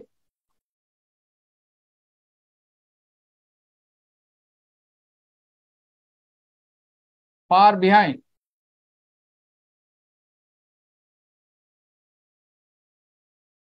দেখো, if winter comes, এটা হচ্ছে subordinate clause, can spring be far behind, এটা হচ্ছে প্রিন্সিপাল ক্লজ। তাহলে একটা সাবঅর্ডিনেট ক্লজ, একটা প্রিন্সিপাল ক্লজ আর এক বা একাধিক সাবঅর্ডিনেট ক্লজ এই বাক্য থেকে, সেই বাক্যটার নাম হচ্ছে কমপ্লেক্স সেন্টেন্স। তাহলে তাহলে ইফ একটা সাবঅর্ডিনেট ক্লজ, ক্লজ মার্কার, হ্যাঁ। তাহলে ইফ উইন্টার কামস এটা subordinate clause, can spring be far behind এটা প্রিন্সিপাল ক্লজ। তাহলে প্রিন্সিপাল ক্লজের আগে যদি সাবঅর্ডিনেট ক্লজটা চলে আসে, তাহলে সাবঅর্ডিনেট ক্লজটা লেখার পরে একটা কমা দিতে হয়, দিয়ে তারপরে প্রিন্সিপাল ক্লজটা লিখলাম। আবার বাক্যের শেষে প্রশ্নবোধক চিহ্ন দিলাম, কারণটা কি? এই কমপ্লেক্স সেন্টেন্সটা এটা একটা প্রশ্নবোধক। ইফ উইন্টার কামস, হ্যাঁ, can spring be far behind, can spring be far behind এটা একটা প্রশ্ন। তাহলে যেহেতু এই কমপ্লেক্স সেন্টেন্সটা প্রশ্নবোধক, এই কারণে বাক্যের শেষে প্রশ্নবোধক চিহ্ন দিয়েছে, হ্যাঁ। তো অতএব ইনভার্টেড কমাটা এখানে শুরু হয়েছে, এখানে প্রশ্নবোধক চিহ্নের পরে ইনভার্টেড কমা শেষ হয়েছে। তাহলে এটা তোমরা সবাই পারো, হ্যাঁ। তাহলে এটা যেহেতু আমরা সবাই পারি, তার মানে এইভাবে আমরা যে গাইডগুলো পড়বো এগুলোর মধ্যে যদি কোটেশন এইভাবে দেওয়া থাকে, আমরা এটা ফলো করব না, কারণ এটা সবাই পারে। এবার এই সেম কথাটাকে আমরা যদি এইভাবে বলি, লক্ষ্য করো, তাহলে কেমন লাগে দেখো। তাহলে রুল 2 তে আসো, সূত্র 2।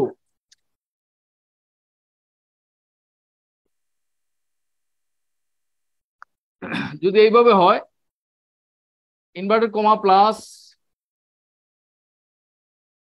প্রদত্ত সিঙ্গেল সেন্টেন্স, প্রদত্ত সিঙ্গেল সেন্টেন্স প্লাস কমা। তাহলে প্রদত্ত সিঙ্গেল সেন্টেন্সটা যদি অ্যাসার্টিভ হয় অথবা ইম্পারেটিভ হয়, তারপর একটা কমা দিবে। আর যদি প্রদত্ত সিঙ্গেল সেন্টেন্সটা যদি প্রশ্নবোধক হয়, তারপরে একটা প্রশ্নবোধক চিহ্ন দিবে, দেওয়ার পরে ইনভার্টেড কমা দিবে, তারপরে কি করবে, তারপরে আরবি, তারপর হচ্ছে আরবি প্লাস যে নাউনটা পরীক্ষা আসছে, মানে যিনি কথাটা বলেছেন, সেট প্লাস ফুল স্টপ। হ্যাঁ, এটা নাউন হইতে পারে অথবা প্রনাউন হইতে পারে, এটা নাউন হইতে পারে অথবা এটা প্রনাউন হইতে পারে, হ্যাঁ। তাহলে লক্ষ্য করো, আগের কথাটাকে যদি আমরা এইভাবে লিখি, যেমন ব্রিভিটি, brevity is the soul of wit। তাহলে ইনভার্টেড কমা দিয়ে brevity is the soul of wit, এটা একটা সিঙ্গেল সেন্টেন্স এবং এটা একটা কি অ্যাসার্টিভ সেন্টেন্স, সিম্পল সেন্টেন্স আবার অ্যাসার্টিভ। অতএব কি করবো, লাস্টে কমা দিব, কমা দিয়ে তারপরে ইনভার্টেড কমা দিব, দিয়ে তারপরে লিখবো কি, সেইট, মনে করো উইলিয়াম শেক্সপিয়ার অথবা Shakespeare.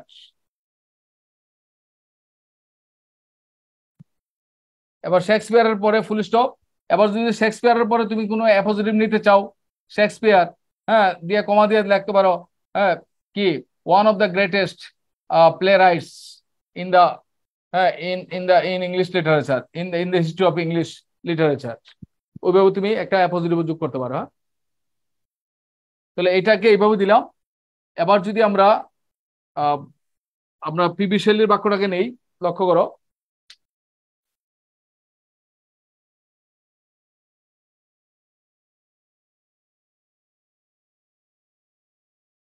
if winter comes, comma,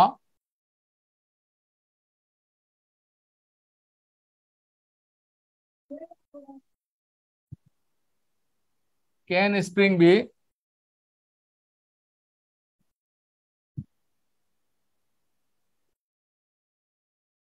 far behind? তাহলে if winter comes, can spring be far behind, এটা একটা কমপ্লেক্স সেন্টেন্স কিন্তু একটা সিঙ্গেল সেন্টেন্স। তাহলে একটা কমপ্লেক্স সেন্টেন্স একটা সিঙ্গেল সেন্টেন্স, একটা কম্পাউন্ড সেন্টেন্স একটা সিঙ্গেল সেন্টেন্স, একটা সিম্পল সেন্টেন্স, একটা সিঙ্গেল সেন্টেন্স। তাহলে এই সবটা মিলে একটা সেন্টেন্স, এটার নাম হচ্ছে কমপ্লেক্স সেন্টেন্স। আর যেহেতু এই বাক্যের পরে একটা প্রশ্নবোধক চিহ্ন হবে, প্রশ্নবোধক চিহ্ন হবে, তাহলে কমা হবে না। প্রশ্নবোধক চিহ্ন হলে বাক্য যদি প্রশ্নবোধক হয় তাহলে কমার পরিবর্তে প্রশ্নবোধক চিহ্ন দিয়ে আমরা কি করব, ইনভার্টেড কমা দিব, দিয়ে তারপর কি যিনি বলেছেন, সেইট, মনে করো P B, P B Shelley, P B Shelley. এখন তুমি কমা দিয়ে আর একটু লিখতে পারো, হ্যাঁ, P B Shelley the poet of, মনে করো দ্য পয়েট অফ স্কাইলার্ক।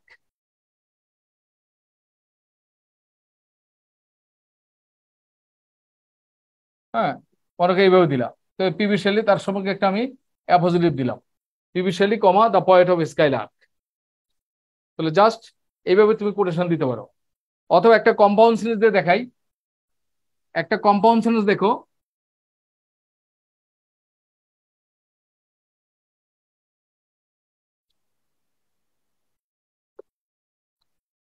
একটা কম্পাউন্ড সেন্টেন্স দেখো, যেমন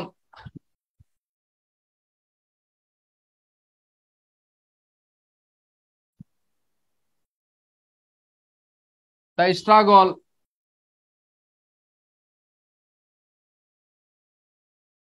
this time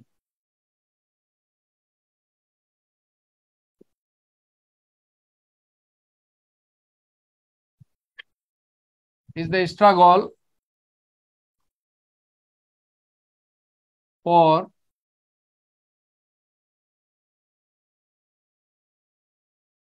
emancipation. The struggle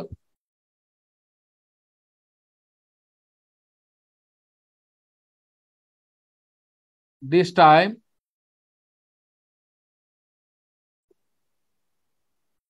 is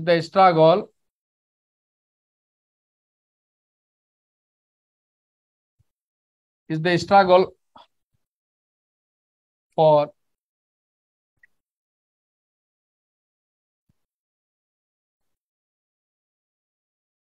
independence. এখন আমি কি করব, কমা দেব। তাহলে এটা একটা কম্পাউন্ড সেন্টেন্স, কিন্তু এই বাক্যটা অ্যাসার্টিভ। কম্পাউন্ড সেন্টেন্সে কমপক্ষে দুইটা মেইন ক্লজ থাকবে। The struggle this time is the struggle for emancipation, এটা একটা main clause. The struggle this time is the struggle for independence, এটা একটা মেইন ক্লজ। তাহলে সবটা মিলে একটা অ্যাসার্টিভ সেন্টেন্স। অতএব ইনভার্টেড কমা দিয়ে শুরু করছি, এবার শেষ করার সময় ফুল স্টপ না দিয়ে একটা কমা দিলাম। কমা দিয়ে এটা কি করব, ইনভার্টেড কমা দিব। কমার পরে ইনভার্টেড কমা দিয়ে লিখবো আবার যিনি বলেছেন। তাহলে মনে করো বঙ্গবন্ধু বলেছেন, তাই না? তাহলে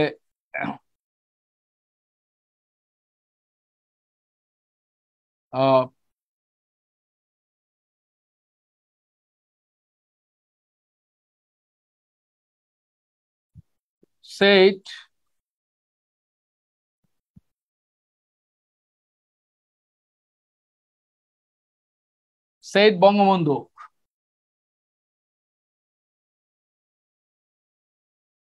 in his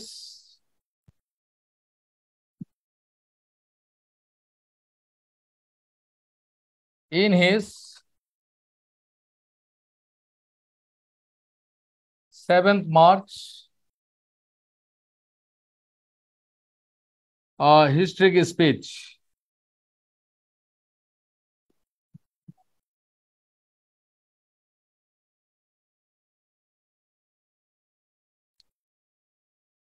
Said Bangabandhu in his 7th March historic speech. Okay. Sir full stop হইলো না কেন? ফুল স্টপ দিছি তো। তো দেখো এখানে দেখো ইনভার্টেড কমা দিয়ে শুরু করছি না, সূত্র অনুযায়ী কি দ্বিতীয় সূত্র হচ্ছে ইনভার্টেড কমা দিয়ে যদি বাক্যটা সিঙ্গেল সেন্টেন্সটা লেখা শুরু করো, তাহলে ইনভার্টেড কমা দিয়ে আমরা সিম্পল সেন্টেন্সটা মানে বাক্যটা লিখলাম। বাক্যটা সিম্পল, কম্পাউন্ড, কমপ্লেক্স যেই সেন্টেন্স হোক, ইনভার্টেড কমা দিয়ে বাক্যটাকে লিখবো। লেখার পরে বাক্যটা যদি অ্যাসার্টিভ হয়, তাহলে এই বাক্যটা কিন্তু কম্পাউন্ড সেন্টেন্সের মধ্যে অ্যাসার্টিভ, হাবোধক বাক্য, তাই না? দুইটাই হাবোধক বাক্য, এটা কিন্তু প্রশ্নবোধক না। তাহলে ইনভার্টেড কমা দিয়ে বাক্যটা লিখলাম, লেখার পরে এই কমা দিলাম। যেহেতু এটা বাক্যটা অ্যাসার্টিভ, তাহলে কি করবো, কমা, কমার পরে ইনভার্টেড কমা, তারপরে যিনি বলেছেন ভার, তারপরে যিনি বলেছেন বঙ্গবন্ধু, এরপরে অতিরিক্ত কথাটা উল্লেখ করলো। হ্যাঁ, সেইডের অ্যাসটা স্মল হবে, সেইডের অ্যাসটা স্মল হবে, সেইডের অ্যাসটা স্মল হবে, প্রপার নাউনটা শুধু ক্যাপিটাল হবে। said, asked, যেটি হোক এটা স্মল হবে। হ্যাঁ, তাহলে আমরা কি সিঙ্গেল সেন্টেন্স কোটেশনটা 2টা পয়েন্ট পেয়েছি তো নাকি? তাহলে এই দ্বিতীয় সূত্রটা তুমি অ্যাপ্লাই করতে পারো। এবার আসো তৃতীয় সূত্রটা দেখো। দ্বিতীয় সূত্রটা তুমি অ্যাপ্লাই করবে, প্রথম সূত্রটা না। তাহলে কোটেশন দেওয়ার সময় দ্বিতীয় সূত্রটা অ্যাপ্লাই করবে। সিঙ্গেল সেন্টেন্সের ক্ষেত্রে অবশ্যই দ্বিতীয় সূত্রটা অ্যাপ্লাই করবে, প্রথম সূত্র না। এখন দেখো তুমি যদি আরো ডিফারেন্ট হতে চাও তাহলে প্রথম এবং দ্বিতীয় সূত্র যেটা আমি বললাম এগুলো সবাই পারে এবং অ্যাভেলেবল, এগুলো পেপার পড়লে অ্যাভেলেবল। বাট আমি এখন যেটা বলছি সেটা দেখো তুমি জানতা কিনা। তৃতীয় সূত্র দেখো, সিঙ্গেল সেন্টেন্স কোড করার জন্য তৃতীয় সূত্র এটা তোমরা জানতা কিনা দেখো, তাহলে তুমি বুঝবা তোমার কোনটা করা উচিত। তো দেখো ইনভার্টেড কমা প্লাস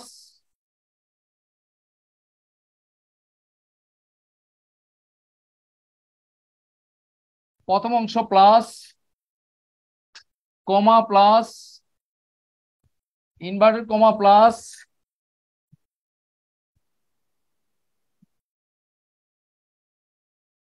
আরবি প্লাস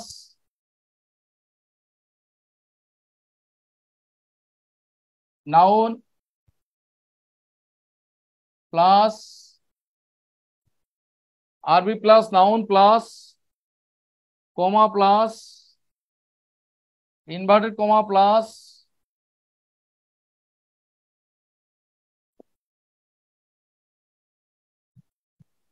দ্বিতীয় অংশ প্লাস ফুল স্টপ অথবা প্রশ্নবোধক চিহ্ন প্লাস ইনভার্টেড কমা। লক্ষ্য করো তাহলে ইনভার্টেড কমার ভেতরের বাক্যটা যদি সিম্পল সেন্টেন্স হয় তাহলে আমরা তৃতীয় সূত্র অনুযায়ী কি করব, ইনভার্টেড কমা দিব, দিয়ে প্রথম অংশটা হচ্ছে কি, বাক্যটা যদি সিম্পল সেন্টেন্স হয় তাহলে প্রথম অংশ মানে সাবজেক্ট, বাক্যটা যদি সিম্পল সেন্টেন্স হয় তাহলে প্রথম অংশটা হবে সাবজেক্ট। আর বাক্য যদি কম্পাউন্ড অথবা কমপ্লেক্স হয়, তাহলে প্রথম অংশে প্রথম ক্লজটা বসবে, ঠিক আছে।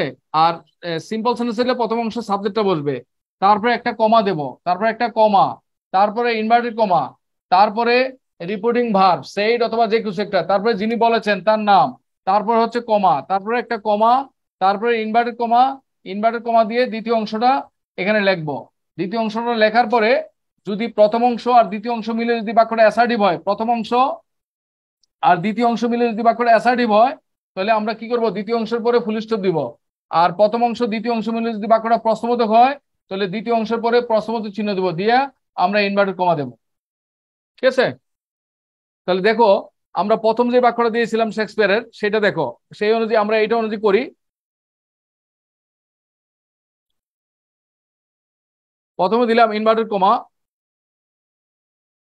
দিয়ে দিলাম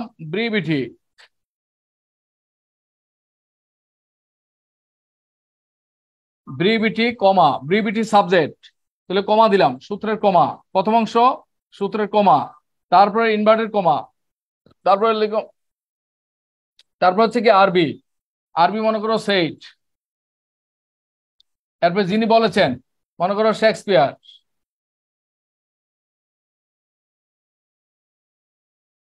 শেক্সপিয়ারের এসটা ক্যাপিটাল হবে, এটা প্রপার নাউন, এসটা ক্যাপিটাল হবে, সেই শেক্সপিয়ার, তারপরে কমা, তারপরে আবার ইনভার্টেড কমা, তারপর হচ্ছে দ্বিতীয় অংশ হচ্ছে ইজ, এখানে ইজটা স্মল হবে। দ্বিতীয় অংশে যদি একই বাক্য হয় তাহলে দ্বিতীয় অংশে ইনভার্টেড কমার পরে পর অংশটা স্মল লেটার হবে, ইজ দা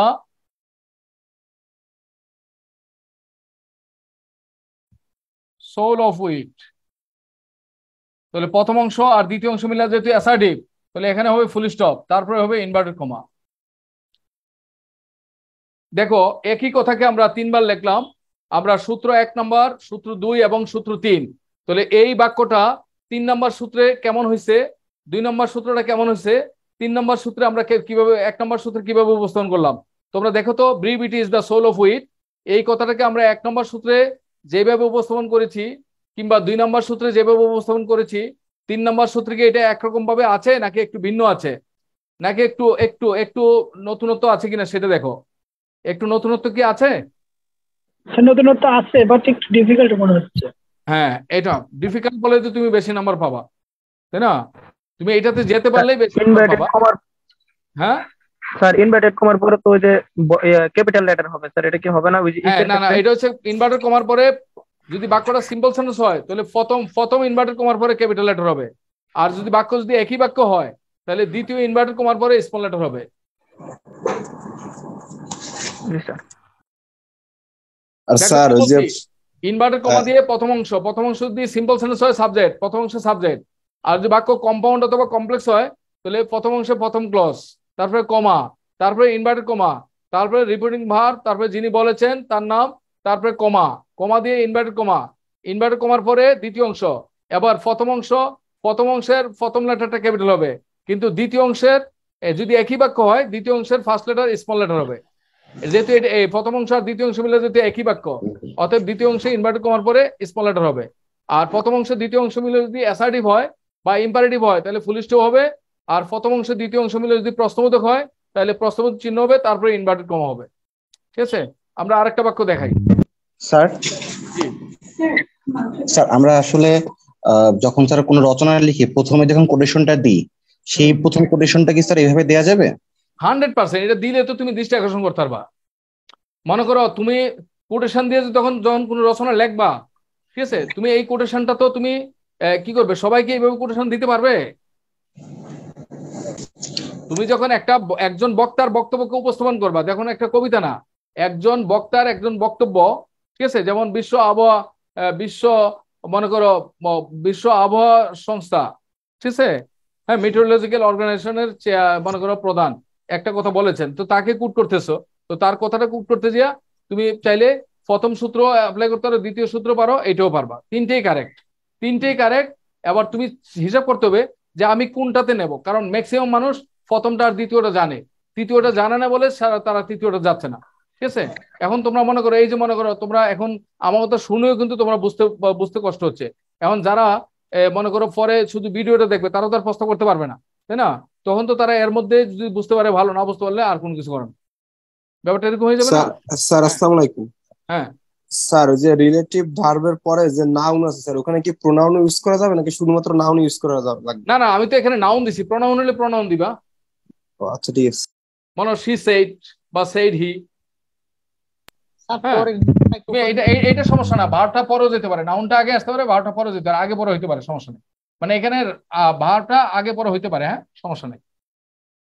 মানে রিপোর্টিং ভার্বটা নাউনটার আগে পরে অবস্থায় আগে অবস্থায়, ঠিক আছে, এটা কোনো সমস্যা না। বাট এইগুলো এটা ফলো করতে হবে, এটা চেঞ্জ করা যাবে না।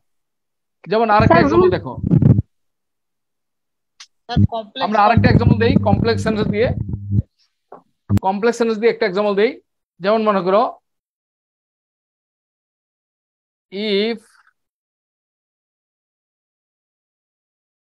if winter comes, তাহলে দেখো এটা হচ্ছে প্রথম অংশ সাবঅর্ডিনেট ক্লজ, তাহলে কমা দিলাম, এবার ইনভার্টেড কমা দিলাম, দিয়ে যিনি বলেছেন সেইট, মনে করো পিবি শেলি,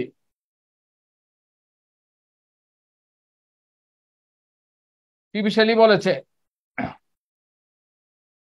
পিবি শেলি লিখলাম, লেখার পরে কমা দেব, কমা দেওয়ার পর ইনভার্টেড কমা দেব, ইনভার্টেড কমা দিয়ে দ্বিতীয় অংশের মধ্যে দেখো if winter comes can spring, if এই অংশ আর এটা যদি একই বাক্য, তাহলে এটা যদি একই বাক্য তাহলে দ্বিতীয় অংশে ইনভার্টেড কমার পরে স্মল লেটার হবে, ক্যানটা ক্যাপিটাল হবে না।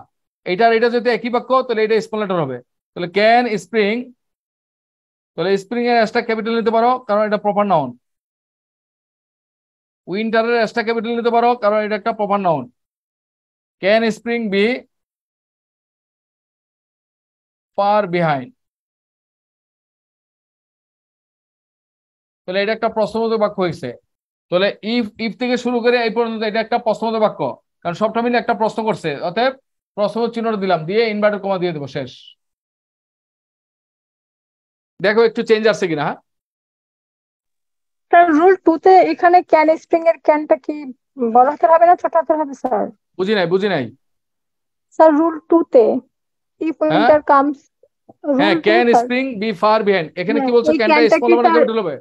হ্যাঁ জি স্যার, রুল 2 তে ক্যানটা স্মল হবে, কারণ ইফ উইন্টার কামস এটা তো বাক্য শেষ হয় না, এটা তো একটা অংশ মাত্র, তাহলে if winter comes can spring be far behind, এই সবটা মিলে তো একটা কমপ্লেক্স সেন্টেন্স, একটা সেন্টেন্স।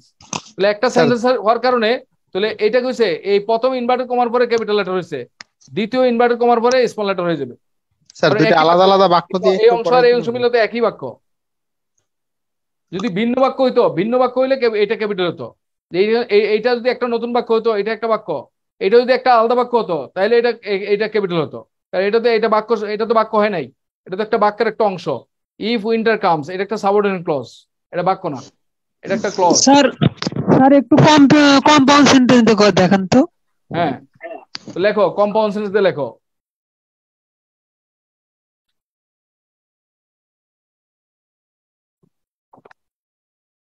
যেমন দেখো ডু,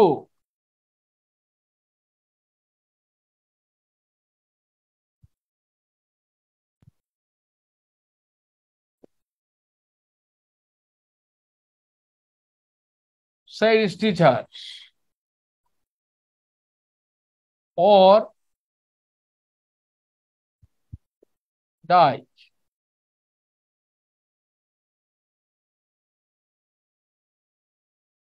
ঠিক আছে, তাহলে ডু অর ডাই আমি এই কথাটাকে ভেঙে এইভাবে লিখে দিলাম।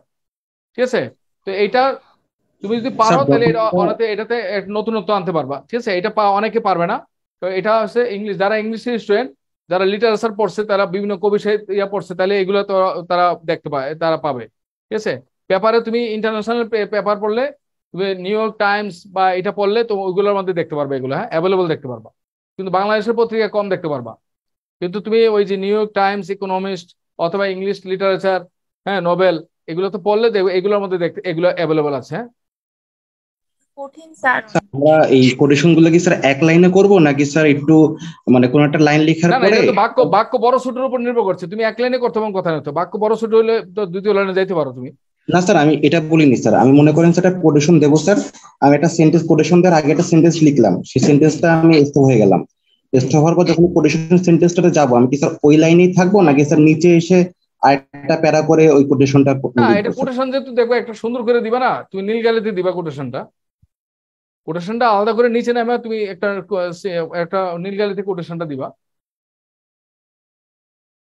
ঠিক আছে, কোটেশনটা তুমি ওই একই লাইনে না দিয়ে একই লাইন দিতে পারো, কোন সমস্যা নেই, দিলে তুমি নীল গালিতে দিবা, নীল এটা মার্ক করে দিবা আর কি। কোটেশন দিবা মানে কি একটা মার্ক করবা, হ্যাঁ, মানে নীল গালিতে লিখবা। সেট শেক্সপিয়ার বা সেট পিপি শেলি বা set honourable president prime minister Sheikh Hasina, এইগুলো কি স্যার নীল কালিতে রাখবো নাকি ওইগুলো ব্ল্যাক কালি লিখে বাকি কোটেশন নীল কালিতে লিখবো? কোটেশনটা তুমি পুরোটাই একই গালিতে লেখো না, অসুবিধা কি, নীল গালিতে লেখো। তুমি তো ব্যাপারটাকে কুট করছো তাই না, সেক্ষেত্রে এটাকে হাইলাইট করো, অসুবিধা নাই। স্যার অরের ওটা কি ক্যাপিটাল লেটার হবে না? কোনটা? অর ডাই দ্বিতীয় অংশ। না না, ওইটা তো ক্যাপিটাল, ডু অর ডাই এটা একই বাক্য না। ডু অর ডাই এটা তো দুইটা মিলে তো একটা বাক্য, তো কম্পাউন্ড সেন্টেন্স। তাহলে তোমার প্রথম ডু এর দুটা ক্যাপিটাল হবে, কিন্তু ইনভার্টেড কমার পরে দ্বিতীয় ইনভার্টেড কমার পরে স্মল লেটার হবে, কারণ বাক্য তো একটা। এটা যদি দুইটা বাক্য হইতো তাহলে এটা ক্যাপিটাল, দ্বিতীয় অংশটা ক্যাপিটাল হতো। হ্যাঁ, ডাবল সেন্টেন্সের ক্ষেত্রে ক্যাপিটাল হবে, ডাবল সেন্টেন্সের ক্ষেত্রে ক্যাপিটাল হবে, সিঙ্গেল সেন্টেন্সের ক্ষেত্রে দ্বিতীয় ইনভার্টেড কমার পরে স্মল লেটার হবে। জি স্যার বুঝতেছি। হ্যাঁ স্যার একটা ডাবল সেন্টেন্স লিখেই দেন তাহলে আস্তে সুবিধা ডাবল হবে। সেন্টেন্স যাচ্ছে, আমি সিঙ্গেল সেন্টেন্সটা কথা বলতেছি। এখন ডাবল সেন্টেন্স তো যাবো, ডাবল সেন্টেন্স আবার তিনটা সূত্র আছে অনুরূপভাবে। সিঙ্গেল সেন্টেন্সে যেভাবে তিনটা সূত্র, ডাবল সেন্টেন্সে তোমার তিনটা সূত্র আছে। ঠিক আছে, এবার আমি সূত্রগুলো দেখাই, দেখানোর পরে তোমরা আগে লিখো, লেখার পরে পেপার দেখবা। তোমরা তো আসলে কোথাও দেখো নাই, তো তো না দেখেও মনে করো এখন ইয়ার কারণে তোমরা হয়তো মনে হইতেছে এটা কি হইলো, এটা কি, এটা কিন্তু তোমার ডিফারেন্ট হওয়ার জন্য। আবার বলছি, তুমি এক্সট্রা কিছু নাম্বার বেশি পাওয়ার জন্য এক্সামিনারকে তোমাকে আলাদা কিছু দেখাইতে হবে। এখন তুমি যদি বলো, মনে করো যে স্যার যে তৃতীয় সূত্রটা দেখাইছে এটা কি এক্সামিনার জানে কিনা, তুমি এইটা মনে করলে তুমি ভুল পথে আছো। কারণ যে ইংরেজি খাতা যিনি দেখবেন তিনি তো ইংরেজির ছাত্র, তাই না? অতএব তিনি এটা ইউজ না করলে উনি দেখলেই বুঝবেন এটা ডিফারেন্ট। ঠিক আছে, এইটা বোঝানোর জন্য তোমার মানে পণ্ডিত হওয়া লাগবে না। হ্যাঁ,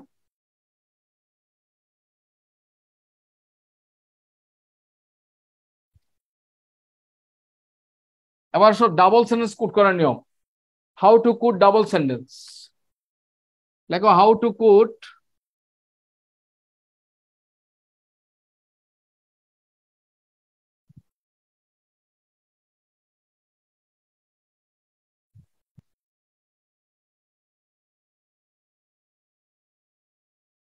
ডাবল সেন্টেন্স কোড করার নিয়ম।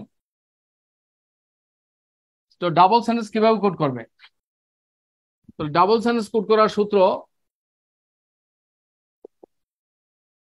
আমি কি 1 নম্বরটা দিব নাকি আমি 2 নম্বরটা দিই নাকি? কারণ 1 নম্বরটা আমি বলছি ইউজ করা লাগবে না, 2 নম্বরটা দেবো নাকি? স্যার দুটো আচ্ছা 1 নম্বর দিয়ে লেখো, 1 নম্বর 2 নম্বর সবে লেখো। ডাবল সেন্টেন্স কোড করার সূত্র 1 হচ্ছে, প্রথমে তুমি যিনি বলেছেন নাউন অথবা প্রোনাউন যে বলেছে, তারপর হচ্ছে আরবি রিপোর্টিং ভার, তারপরে কমা, তারপর হচ্ছে ইনভার্টেড কমা, তারপর হচ্ছে প্রথম বাক্য, প্রথম বাক্যের পরে তাহলে প্রথম বাক্য যদি অ্যাসার্টিভ হয় বা ইম্পারেটিভ হয় তাহলে ফুল স্টপ,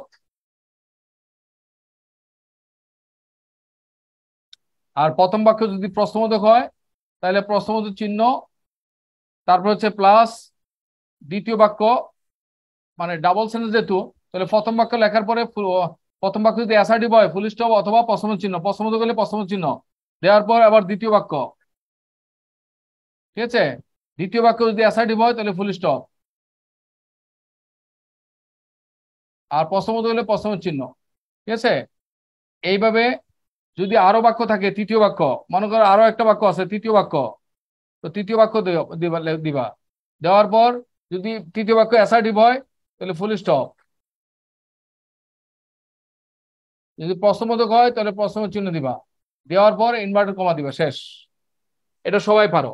তাহলে সেক্ষেত্রে প্রত্যেকটা বাক্যের শুরুতে ফার্স্ট লেটার ক্যাপিটাল হবে, কারণ বাক্য শেষ হলে ফুল স্টপ অথবা প্রশ্নবোধক চিহ্ন, তাহলে ফুল স্টপ অথবা প্রশ্নবোধক চিহ্নের পরে আবার নতুন বাক্য বসে, নতুন বাক্যের ফার্স্ট লেটারটা ক্যাপিটাল হবে, নতুন বাক্যের ফার্স্ট লেটার ক্যাপিটাল হবে। স্ট্রাকচারটা ফলো করো। তাহলে দেখো আমি একটা এক্সাম্পল দিই, লেখা হয়েছে তো নাকি মুছবো? জি স্যার লেখা হয়েছে। তাহলে স্ট্রাকচার দেখো, যেমন দেখো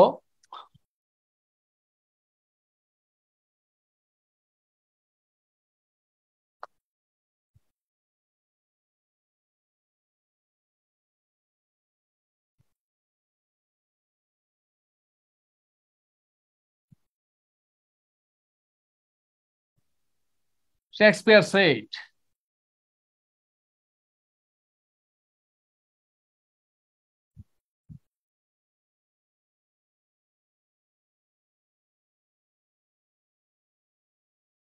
love is blind. তো লাভ ইজ ব্লাইন্ড এটা একটা বাক্য, তাহলে এই বাক্যটা কি? Simple sentence. তাহলে বাক্যটা হাবোধক, তারপরে ফুল স্টপ, এরপর কি? আবার মনে করো দ্বিতীয় বাক্য শুরু করলাম, lovers, lovers do not see. Sir দ্বিতীয় বাক্যে লাভার্স কে এল কি বড় হাতের হবে? হ্যাঁ হ্যাঁ, ফুল স্টপের পরে। এটা তো তোমার গতকাল ক্লাসে ছিল না, যে কোনো বাক্যের ফার্স্ট লেটার ক্যাপিটাল হবে, গতকাল কি বলেছি? তাহলে বাক্য শেষ হয়েছিল কি, এটা একটা বাক্য না, ফুল স্টপের পরে তো আবার নতুন বাক্য শুরু হবে, ফুল স্টপ অথবা প্রশ্নবোধক চিহ্নের পরে তো আবার নতুন বাক্য শুরু হবে, তাই না? তো যে কোনো বাক্যের ফার্স্ট লেটার ক্যাপিটাল হবে, যে কোনো নতুন বাক্যের ফার্স্ট লেটার ক্যাপিটাল হবে, আর প্রপার নাউন বাক্যের যেখানে বসো সেটা ক্যাপিটাল হবে। এগুলো তো গতকাল বলেছি, মুখস্থ করতে হবে তো। Do not see the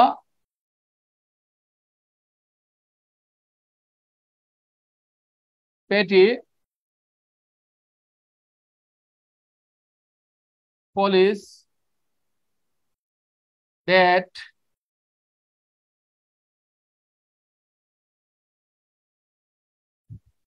themselves commit, full stop, inverted comma. তো দেখো লাভ ইজ ব্লাইন্ড এটা একটা বাক্য, lovers do not see the petty follies that themselves commit, এটা আরেকটা বাক্য। তাহলে এখানে দুইটা ভিন্ন বাক্য, তাহলে তার মানে কি ইনভার্টেড কমার ভিতরে দুইটা বাক্য, তার মানে এটা ডাবল সেন্টেন্স, তাই না? তাহলে ডাবল সেন্টেন্সকে কোড করার প্রথম সূত্র কি, যিনি বলেছেন তার ওনার নাম, তারপরে বারটা, তারপরে কমা দিয়ে কমা, তারপরে ইনভার্টেড কমার ভেতরে ডাবল সেন্টেন্সটা লিখবো। লেখার পর বাক্য যদি অ্যাসার্টিভ হয় বা ইম্পারেটিভ হয় তাহলে ফুল স্টপ দেবো, আর প্রশ্নবোধক হলে প্রশ্নবোধক চিহ্ন দেবো। হ্যাঁ, এতটুকু। হ্যাঁ, ঠিক আছে। যেমন she said,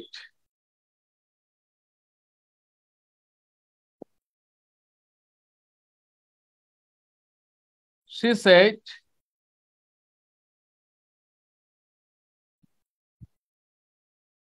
do you know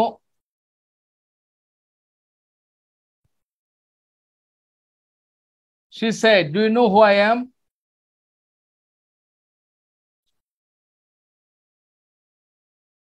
I am the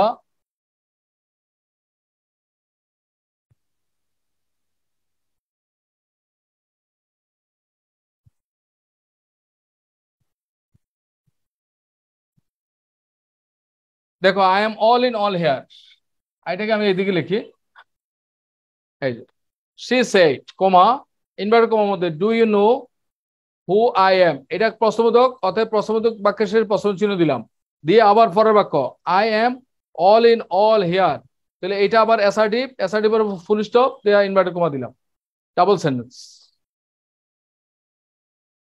ওকে, এটা পারা উচিত নাকি? এটা পারা উচিত, এবং এটা একটা সিম্পল, এটা খুবই সিম্পল, ঠিক আছে।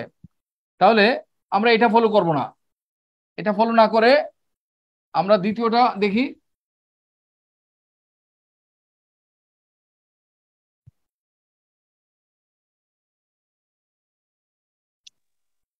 দ্বিতীয় সূত্র লেখো।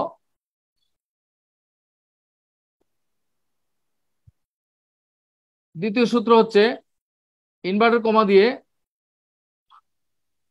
ইনভার্টেড কমা প্লাস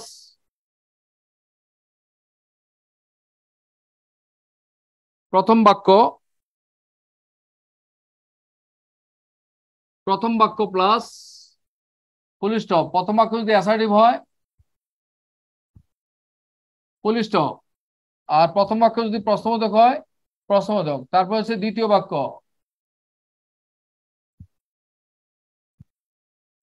যদি অ্যাসার্টিভ হয় ফুল স্টপ, প্রশ্নবোধক হলে প্রশ্নবোধক, তৃতীয় বাক্য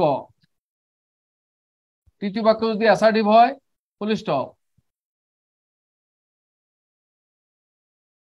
প্রশ্নবোধক হলে প্রশ্নবোধক চিহ্ন, তারপরে সরি তৃতীয় বাক্যের পরে যদি আরো একটা বাক্য থাকে, মনে করো চতুর্থ বাক্য, আমি সর্বোচ্চ দিয়ে দেখাচ্ছি আর কি, মনে করো চতুর্থ বাক্য আছে, চতুর্থ বাক্যর পরে আর কোনো বাক্য নাই, এবার চতুর্থ বাক্যটা যদি অ্যাসার্টিভ হয় বা ইম্পারেটিভ হয় তাহলে একটা কমা দিবা, আর যদি চতুর্থ বাক্যটা প্রশ্নবোধক হয় তাহলে প্রশ্নবোধক চিহ্ন দিবা, তারপরে ইনভার্টেড কমা দিবা, দেওয়ার পরে কি করবে, তারপর লিখবা হ্যাঁ প্রোনাউন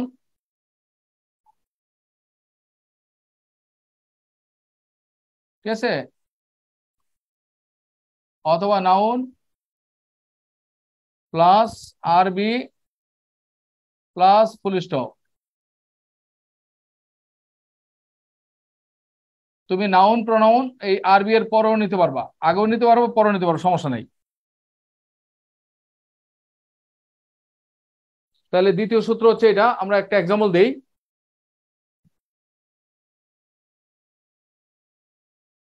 তোমাদের লেখা হয়েছে কিনা দেখো, লেখার পরে আমি এক্সাম্পলটা দিচ্ছি।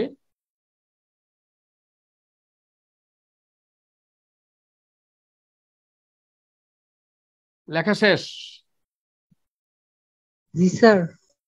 আমি সর্বোচ্চ মানে 4টা বাক্য দিয়ে দেখালাম আর কি, এর বেশি আর লাগবে না।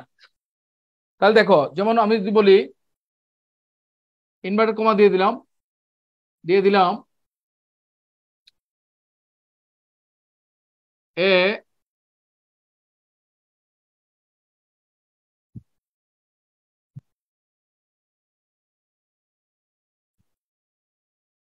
a mediocre teacher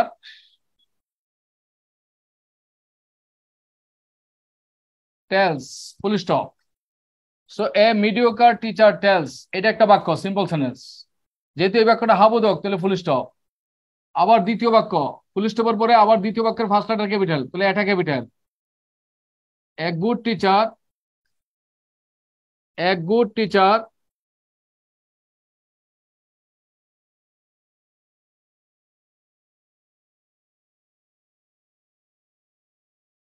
এক্সপ্লেইনস, তাহলে এ গুড টিচার এক্সপ্লেইনস, এটা একটা সিম্বল অ্যাসার্টিভ সেন্টেন্স, অতএব তারপরে ফুল স্টপ। তাহলে ফুল স্টপের পরে আবার ক্যাপিটাল লেটার হবে। A superior teacher, a superior teacher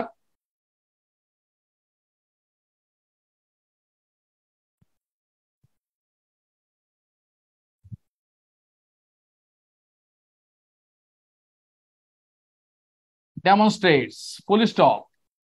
তারপর মনে করো আরো একটা বাক্য আছে, a great teacher, a great, তাহলে শুনুন ফুল স্টপের পরে এ গ্রেট, তাহলে এটা ক্যাপিটাল।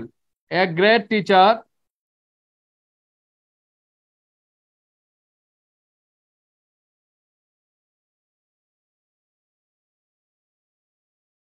মনে করো ইন্সপায়ার্স, অতএব এই লাস্ট বাক্য হচ্ছে এটা। তো এটা যেহেতু লাস্ট বাক্য, তো লাস্ট বাক্যটা কি অ্যাসার্টিভ, তাহলে অ্যাসার্টিভ বলে কি করবো, কমা দেবো। কেন ফুল স্টপ না দিয়ে কমা দেবো, দিয়ে ইনভার্টেড কমা দেবো। ইনভার্টেড কমা দিয়ে যিনি বলেছেন, ঠিক আছে, তাহলে যিনি বলেছেন উইলিয়াম, মনে করো Arthur, William Arthur Ward, William Arthur Ward said,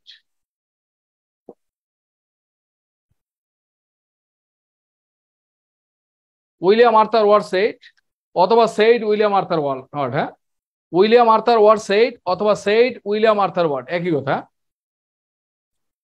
William Arthur Ward said অথবা সেড উইলিয়াম আর্থার ওয়ার্ড, একই কথা। তাহলে দেখো এখানে 4টা বাক্য দিয়েছি। আশা করছি তোমরা ডাবল সেন্টেন্স কোটেশনের এটা ফলো করো ভালো করে, দেখো বুঝতে পারছো কিনা, এটা কি তোমরা বুঝতে পারছো কিনা দেখো।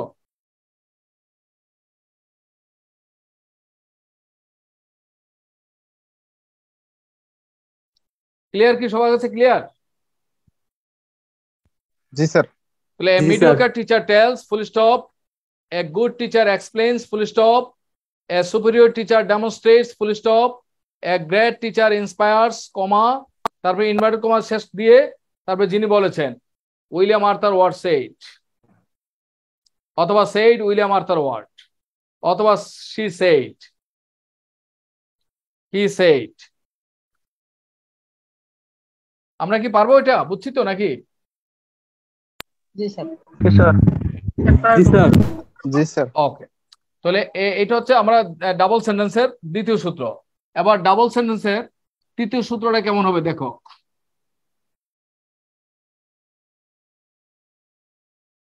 তোমরা রচনা লিখতে তোমাদেরকে অনেক কোটেশন লিখতে বলা হচ্ছে, তাই না?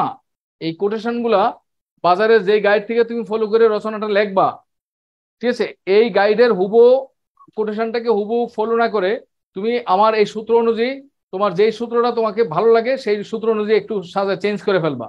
তাহলে কি হবে, তোমার ওই যে পরীক্ষা খাতা তোমাদের সবার লেখা একই রকম হবে না। আমাদের তো ম্যাক্সিমাম স্টুডেন্ট এখন কপি পেস্ট করে, ঠিক আছে। তো এখন এই কপি পেস্টটা তোমাকে বেরিয়ে আসতে হবে। যদি কপি পেস্ট করো নাম্বার কিন্তু কমে যাবে।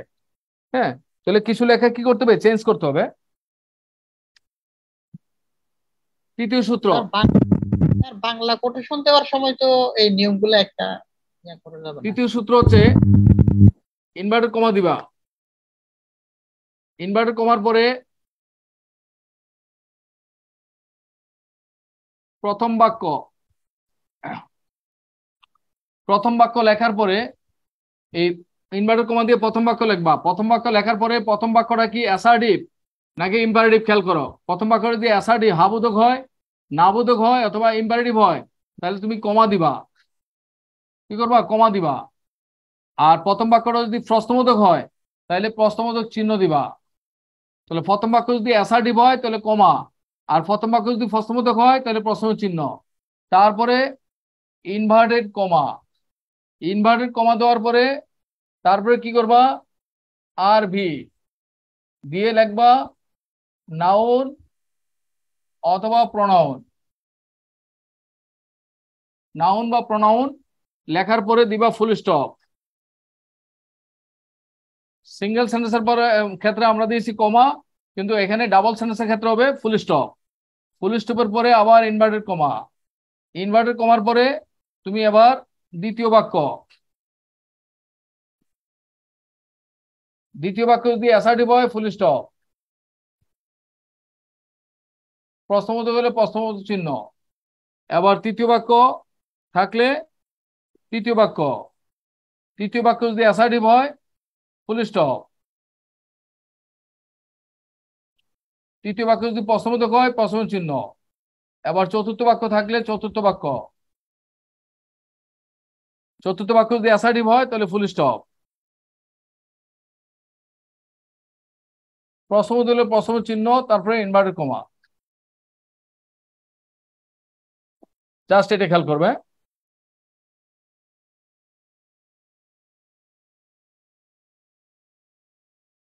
স্যার তাহলে এখানে ব্যতিক্রম শুধু প্রথম বাক্যর পরে অ্যাসার্টিভ হলে কমা আসবে। হ্যাঁ হ্যাঁ, আমরা তো রাইটারের কোনো বক্তব্য চেঞ্জ করছি না তো। কোটেশন মানে তো রাইটারের বক্তব্য চেঞ্জ করে না। কোটেশন মানে হচ্ছে রাইটার যেই কথাটা বলেছে সেই কথাটাই আমি বলছি, বাট একটু প্রেজেন্টেশনটা ডিফারেন্ট করে দিচ্ছি। রাইটার যা বলছে তাই তো লিখছি আমি। জি স্যার, জি স্যার। কোটেশন মানে কি, রাইটার যা বলছে তার সেই কথাটাই তো বলছি, কিন্তু কথাটাকে আমি একটু ভাষার কারুকাজে চেঞ্জ করে দিয়েছি। হ্যাঁ ঠিক আছে, আর কিছু না। ঠিক আছে। জি স্যার। তুমি মনে করো বিশ্বব্যাংক বলেছে, বিশ্বব্যাংকের চেয়ারম্যান বলেছে, তাই না, অমুকে বলেছে, আমাদের অমুকে বলেছে, প্রধানমন্ত্রী বলেছেন, কোটেশন করে না অনেক সময়। এগুলোকে তুমি সেই প্যাটার্নে ফেলতে পারবে। হ্যাঁ, যেমন আমরা দ্বিতীয় সূত্র যেটা দিয়েছি। স্যার এই নিয়ম কি বাংলার ক্ষেত্রে কি প্রযোজ্য হবে? হ্যাঁ, বাংলার ক্ষেত্রে প্রযোজ্য হবে। বাংলার ক্ষেত্রে তোমার একটু দ্বিতীয় সূত্রটা অ্যাপ্লাই করবে। বাংলার ক্ষেত্রে সবসময় দ্বিতীয় সূত্রটা অ্যাপ্লাই করবে, তৃতীয় সূত্রটা বাংলায় অ্যাপ্লাই করা যাবে না। ইংলিশে করবা, ইংলিশের জন্য তৃতীয় সূত্রটা স্মার্ট, ইংলিশের জন্য লক্ষ্য করো। কোটেশনটা কি খাতার মাঝখানে লিখবো না স্যার, একদম কোণা থেকে লেখা শুরু করবো স্যার? কেন মাঝখানে লাগবে কেন? সিরিয়াল লাইন তুমি যেভাবে লেখো সেভাবে লিখবা, বাক্য যেখানে যেভাবে স্টার্ট করো না সেভাবে লিখবা, সমস্যা কি? হ্যাঁ, যেমন যেমন দেখো মিডিওকার,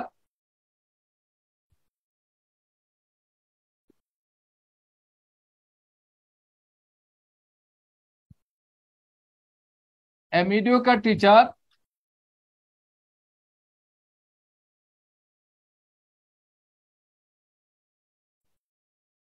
tells, তো যেহেতু এই বাক্যটা অ্যাসার্টিভ তাহলে আমি এখানে কমা দেব, কমা দিয়ে ইনভার্টেড কমা দেব, দিয়ে আমি লিখবো said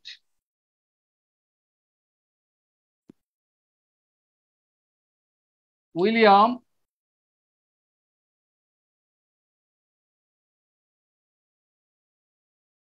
Arthur Ward, full stop দেব, ফুল স্টপ দিয়ে ইনভার্টেড কমা দেব, দিয়ে তারপরে আবার পরের বাক্য এ good teacher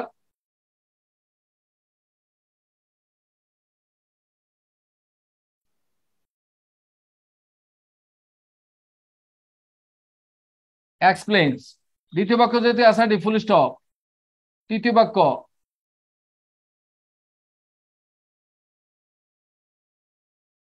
a superior teacher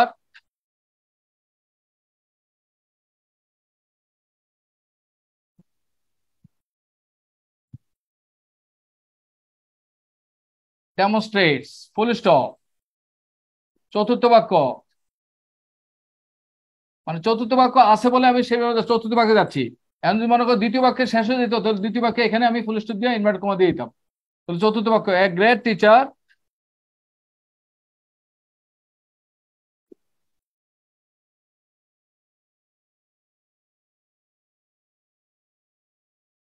inspires, full stop inverted কমা। দেখো তাহলে আমরা এই সেম কথাটাকে দ্বিতীয় সূত্রে আমরা যেভাবে উপস্থাপন করেছি, তৃতীয় সূত্রে একটু ডিফারেন্স হয়েছে কিনা দেখো।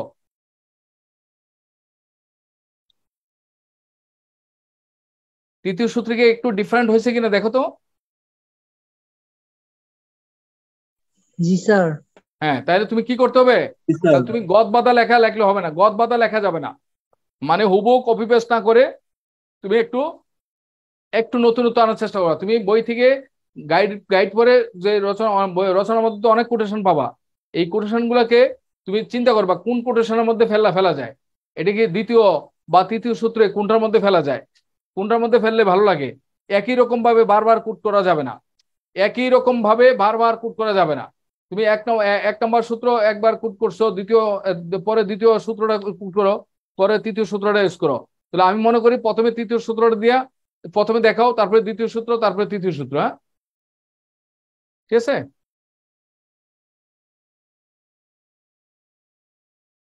হ্যাঁ, রাইটারের কোনো বক্তব্য যদি হুবহু যদি কেউ জানে, যেমন এই কথাটা সবাই জানে, এই কথাটা ভুল করলে এটা তো ধরে ফেলবে, কারণ এটা তো আমিও জানি, তো যিনি খাতা দেখবেন তিনিও জানেন। কিন্তু এমন একজনের বক্তব্য বিশ্বব্যাংক বলছে, সেখানে ওই কথাটা বা সংবিধানে বলছে, ওই কথাটা যদি তুমি কুট করো তাহলে হুবহু লিখতে হবে। কুট করার মানে হচ্ছে তুমি হুবহু লিখতে হবে, লিখতে পারলে ভালো, অথবা নিজের ভাষায় বানাই ফেলবা। তুমি কোটেশনটা নিজে বানাই ফেলবা। স্যার সংবিধান থেকে যদি স্যার কোড করি তাহলে স্যার এইভাবে কোড করা যাবে, মানে তৃতীয় সূত্র অনুযায়ী? হ্যাঁ, কুট করা যাবে। সংবিধান থেকে কুট করতে গেলে তো সংবিধানের কথাটা কে বলেছে সেখানে দেখতে হবে। যদি বলে যে ডক্টর কামাল হোসেন বলেছেন, তাহলে তো সেটা সংবিধানের কথাটা, তার সংবিধান তো একটা নিজে একটা ডকুমেন্ট, তাই না, ডকুমেন্টারি, ওইটা তো আর ইয়ে করা যাবে না, ঠিক আছে।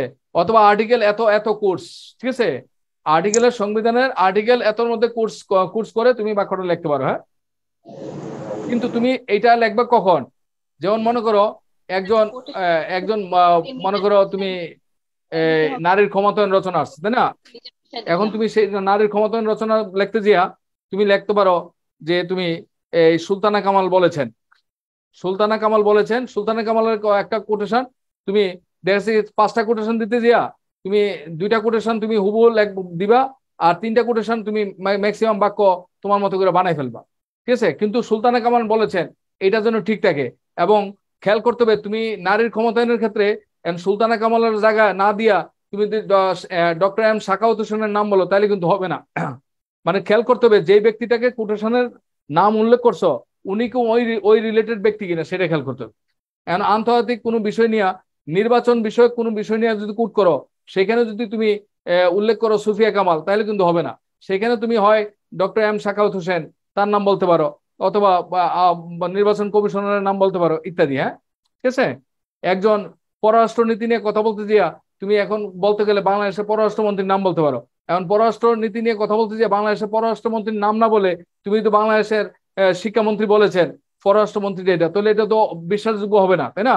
তো সেই ক্ষেত্রে তুমি যেই ব্যক্তিটাকে কুট করছো, যেই ব্যক্তির কথা কুট করছো, ওই ব্যক্তিটা ওই ফিল্ডের লোক কিনা সেটা মাথায় রাখবা, তাহলে সেই ক্ষেত্রে কোটেশনের কথাগুলো একটু চেঞ্জ হলেও কোনো সমস্যা হবে না। কথা কি বুঝতে পারছি?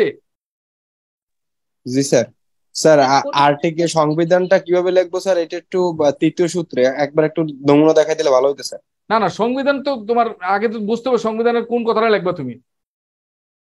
সংবিধান তো কোটেশন না, যদি নিজস্ব ভাষা মানে কোটেশনের মূল কথা, সংবিধান তো কোটেশন না। কোটেশনটা তুমি লিখবা মনে করো অমুক কবি বলেছেন, তাই না, অমুক প্রতিষ্ঠানের চেয়ারম্যান বলেছেন, অমুক প্রতিষ্ঠানের প্রধানমন্ত্রী বলেছেন, এরকম কথাগুলো আমরা বলি না, কুট করি না। এই কথাগুলো কুট করতে গিয়ে আমরা এই টেকনিক গুলো অ্যাপ্লাই করবো। তোমরা একটু আমি যে এই সূত্রগুলো শিখেলাম এগুলো একটু পেপার পড়িও। হ্যাঁ, পেপার পড়লে দেখবে এগুলো তুমি দেখতে পারবা, প্রতিদিন পেপারের ভাষাটা পড়লে মানে 2 দিন পেপার পড়লে দেখবে এই কোটেশন গুলা তোমার চোখে পড়বে। হ্যাঁ, কিভাবে কুট করতেছে। স্যার আরেকটা বিষয়, স্যার বাংলাদেশ বিষয় বলে আমি সংবিধানের কোন অনুচ্ছেদ দিয়ে লিখতে চাই, এক্ষেত্রে কি সংবিধানে যে ভাষায় লিখছে না না, সংবিধানের ভাষা হুবহু কুট করতে হবে না, আমি সংবিধানের ভাষা হুবহু কুট করতে হবে না, ঠিক আছে। হ্যাঁ, সংবিধানের ভাষা হুবহু কুট করতে হবে না, তুমি তোমার মতো করে ভাষা একটু চেঞ্জ করলেও সমস্যা নাই, কারণ সংবিধানের ভাষাটা হুবহু চেঞ্জ করতে উল্লেখ করতে হবে এমন কথা নাই। বাট শুধু খালি আর্টিকেলটা অত নাম্বার ঠিক আছে কিনা, মেইন কথাটা ঠিক আছে কিনা সেটা দেখবে। হ্যাঁ, ওকে স্যার, ধন্যবাদ স্যার। হ্যাঁ, মূল কথাটা দেখবে, সংবিধানের মূল কথাটা। আমি যদি কোটেশন চিহ্ন দেই সেক্ষেত্রে স্যার সমস্যা হবে না স্যার? আরে না, এত কিছু দেখবে না, তোমার হুবহু তো কোটেশন তোমার দরকার নেই, সংবিধানের ক্ষেত্রে কোটেশন দেওয়া দরকার নেই, কারণ সংবিধান তো একটা মূল ভাষা ইয়া আছে। তো সংবিধানের আর্টিকেল 25 নম্বরে বলেছে, ঠিক আছে, বুঝতে পারছো? আর্টিকেল তাহলে কি 25 আমরা সংবিধানের মনে শুধুমাত্র করো কমা আর্টিকেল, দিয়ে এই দেখো আমার সংবিধানে দিয়ে দেবো? আর্টিকেল 25, দেখো সংবিধানের আর্টিকেল 25, তাই না? তখন তুমি আর্টিকেল 25, হ্যাঁ, according to article 25 of the কি of Bangla of our constitution, ঠিক আছে? তাহলে এটা তুমি কোট করলা, তাহলে সেই ক্ষেত্রে কোট করলে ইনভার্টেড কমা দিয়ে তুমি এভাবে লিখতে পারো উপবাক্য, ঠিক আছে? অথবা অথবা তুমি লিখতে পারো, এটা লেখো সংবিধানের আর্টিকেলের 25 কি আছে, তুমি ইনভার্টেড কমা দিয়া আর্টিকেলের 25 কি পড়ছো এই 25 কথাটা লিখবা, লেখার পরে তুমি লাস্ট বাক্যটা যদি অ্যাসার্টিভ হয় তাহলে এখানে কমা দিবা, কমা দিয়ে ইনভার্টেড কমা দিয়া লিখে দিবে অ্যাকর্ডিং টু, হ্যাঁ, অ্যাকর্ডিং টু, হ্যাঁ, আর্টিকেল 25 অফ আওয়ার কনস্টিটিউশন। কথা কি বুঝতে পারছি? মনে করো তুমি জি স্যার। এইভাবে ইনভার্টেড কমা দেওয়া দ্বিতীয় সূত্রটা, তখন সংবিধানের ক্ষেত্রে দ্বিতীয় সূত্রটা অ্যাপ্লাই করো, কারণ এটা তুমি পারবা না হয়তো। তাহলে দ্বিতীয় সূত্র অ্যাপ্লাই করলে কি হবে, ইনভার্টেড কমা দিয়ে তুমি বাক্যগুলো লিখবা, লেখার পরে লাস্ট বাক্যটা যদি অ্যাসার্টিভ হয় কমা দিবা, কমা দিয়ে ইনভার্টেড কমা দিয়ে লিখে দিবা অ্যাকর্ডিং টু, হ্যাঁ, অ্যাকর্ডিং টু, হ্যাঁ, article 25 of of of the of our constitution. Sir class কি শেষ আজকে? হ্যাঁ, তোমরা চাইলে ক্লাস শেষ করে দেবো। হ্যাঁ স্যার একটা প্রশ্ন ছিল স্যার। হ্যাঁ, বসতে পারো। স্যার ওই যে আজকে পেপারে দেখলাম একটা মানে ফুল স্টপ দিছে একটা সেন্টেন্সে প্রায়, এরপর স্যার এন্ড দ্বারা শুরু করছে বাক্যটা, বড় হাতের এন্ড দ্বারা। স্যার এরকম কোন ক্ষেত্রে? এগুলো ইনফর্মাল, এগুলো ইনফর্মাল। হ্যাঁ, এগুলো বার দিয়ে শুরু করতে পারে, এন্ড দ্বারা শুরু করতে পারে, এগুলো ইনফর্মাল। হ্যাঁ, তবে এই ক্ষেত্রে এন্ড দ্বারা এটাকে তুমি কম্পাউন্ড সেন্টেন্স করলে তাহলে এন্ডটা তুমি ইয়ে করে ফেলবে। যদি ফুল স্টপের পরে এন্ড থাকে, এন্ডটা ক্যাপিটাল হবে। ফুল স্টপের পরে যদি বার থাকে, বারটা ক্যাপিটাল হবে। কিন্তু যদি ফুল স্টপ কমা দাও তাহলে ক্যাপিটাল হবে না, স্মল হয়ে যাবে, তখন এটা কম্পাউন্ড হয়ে যাবে। আর যদি তুমি ফুল স্টপ দিয়ে লেখো বাট এন্ড, তাহলে সেটার কম্পাউন্ড সেন্টেন্স হবে না, এটা তখন সিম্পল সেন্টেন্স হবে। আর স্যার সোয়ানের পর দেখলে ফুল স্টপের পর যদি হাউ ওভার দিয়ে শুরু করো, মোর ওভার দিয়ে শুরু করো, তাহলে এটা সিম্পল সেন্টেন্স হবে। আর সেমিকোলনের পর যদি হাউ ওভার মোর ওভার দিয়ে শুরু করো, তখন এটা কম্পাউন্ড হবে। স্যার আরেকটা সেন্টেন্সে দেখলাম সোয়ান, সোয়ান দেওয়ার পর কমা দিছে, কমা দিয়ে এরপর সেন্টেন্সটা শুরু করছে। হ্যাঁ স্যার এটা কোন নিয়মে? ওই যে ওপেনারের ওই নিয়মটাই? সোয়ান তো আমি বুঝি নাই, তুমি বাক্যটা পুরোপুরি বললে বুঝতে পারবা। আচ্ছা ঠিক আছে। তুমি বাক্যটা না বললে তো বুঝতে পারবে না, তাই না? তুমি মেসেঞ্জারে আমাকে বাক্যটা দিও, স্যার মূল কথাটা ঠিক রেখে যদি মানে আমি আমার নিজের ভাষায় লিখি কোটেশনটা, তাহলে হ্যাঁ হ্যাঁ, তুমি নিজের ভাষায় লিখতে কোটেশন লিখতে পারো, কোনো সমস্যা নেই। তবে দুই একটা কোটেশন তুমি অন্তত অন্যের হুবহু কথাটা লেখার চেষ্টা করো, কারণ কারণ কিছু কথা তো মনে করো কমন থাকে, যেটা মানে সবার নজরে থাকে, তাই না?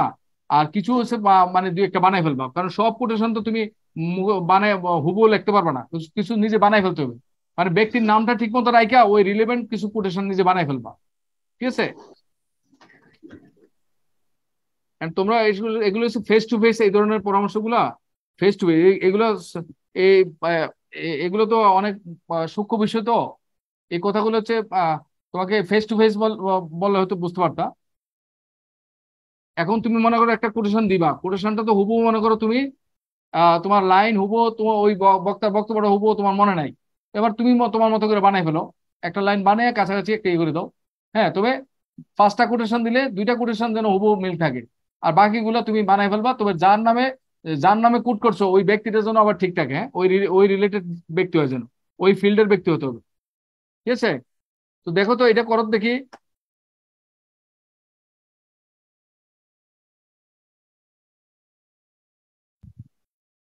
দেখো, you can rent and rap all you want.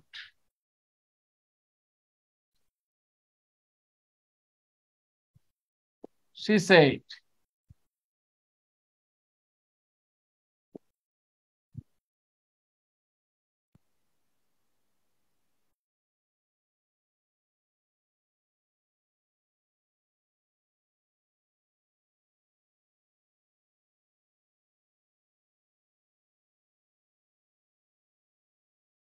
করো, এটা কোড করো দেখি।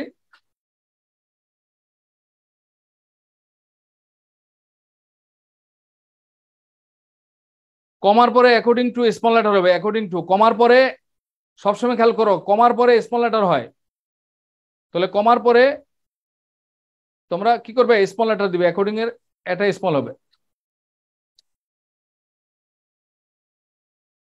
এটা কোড করো দেখি, তাড়াতাড়ি করো।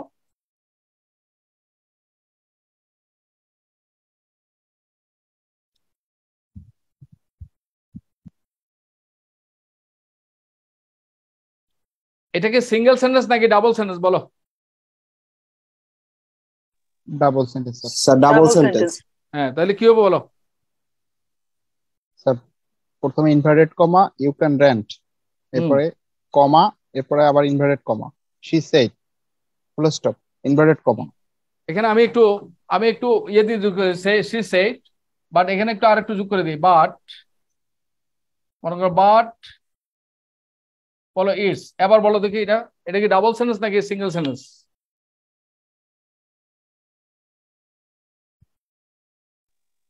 এটা single sentence. Single sentence. Compound sentence sir, single sentence compound sentence, compound sentence একটা সিঙ্গেল সেন্টেন্স, তাই না? তাহলে এটা কোড করতে হলে কিভাবে করতে হবে? তাহলে ইনভার্টেড কমা, তাহলে এটা কি, তাহলে ওয়াইটা ক্যাপিটাল হবে, you can rent and rape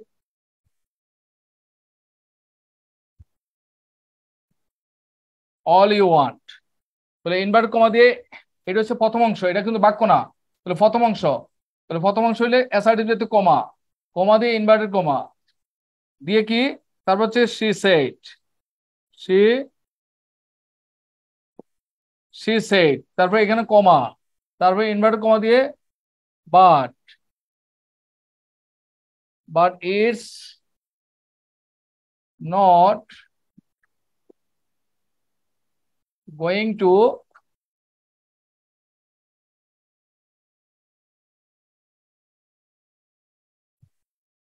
change things, full stop, inverted comma। দেখো হয়েছে কিনা, দেখছো কোটেশনটা, দেখছো কি এবার চমৎকার লাগছে, যেহেতু সিঙ্গেল সেন্টেন্স। দেখো কেমন লাগছে দেখো। স্যার এটা অর্থ কি হচ্ছে? তুমি যত পারো চিল্লাচিল্লি করো, তোমার কথা এটা চেঞ্জ হবে না। তোমার চিল্লাচিল্লিতে তুমি যত পারো, তুমি যতক্ষণ ইচ্ছা ততক্ষণ চিল্লাচিল্লি করো, তোমার চিল্লাচিল্লিতে এটা চেঞ্জ হবে না। তোমার চিৎকার চেঁচামেচিতে এটা চেঞ্জ হবে না। তুমি যতক্ষণ পারো চিৎকার চেঁচামেচি করো, কিন্তু তোমার চিৎকার চেঁচামেচিতে এটা চেঞ্জ হবে না, পরিবর্তিত হবে না।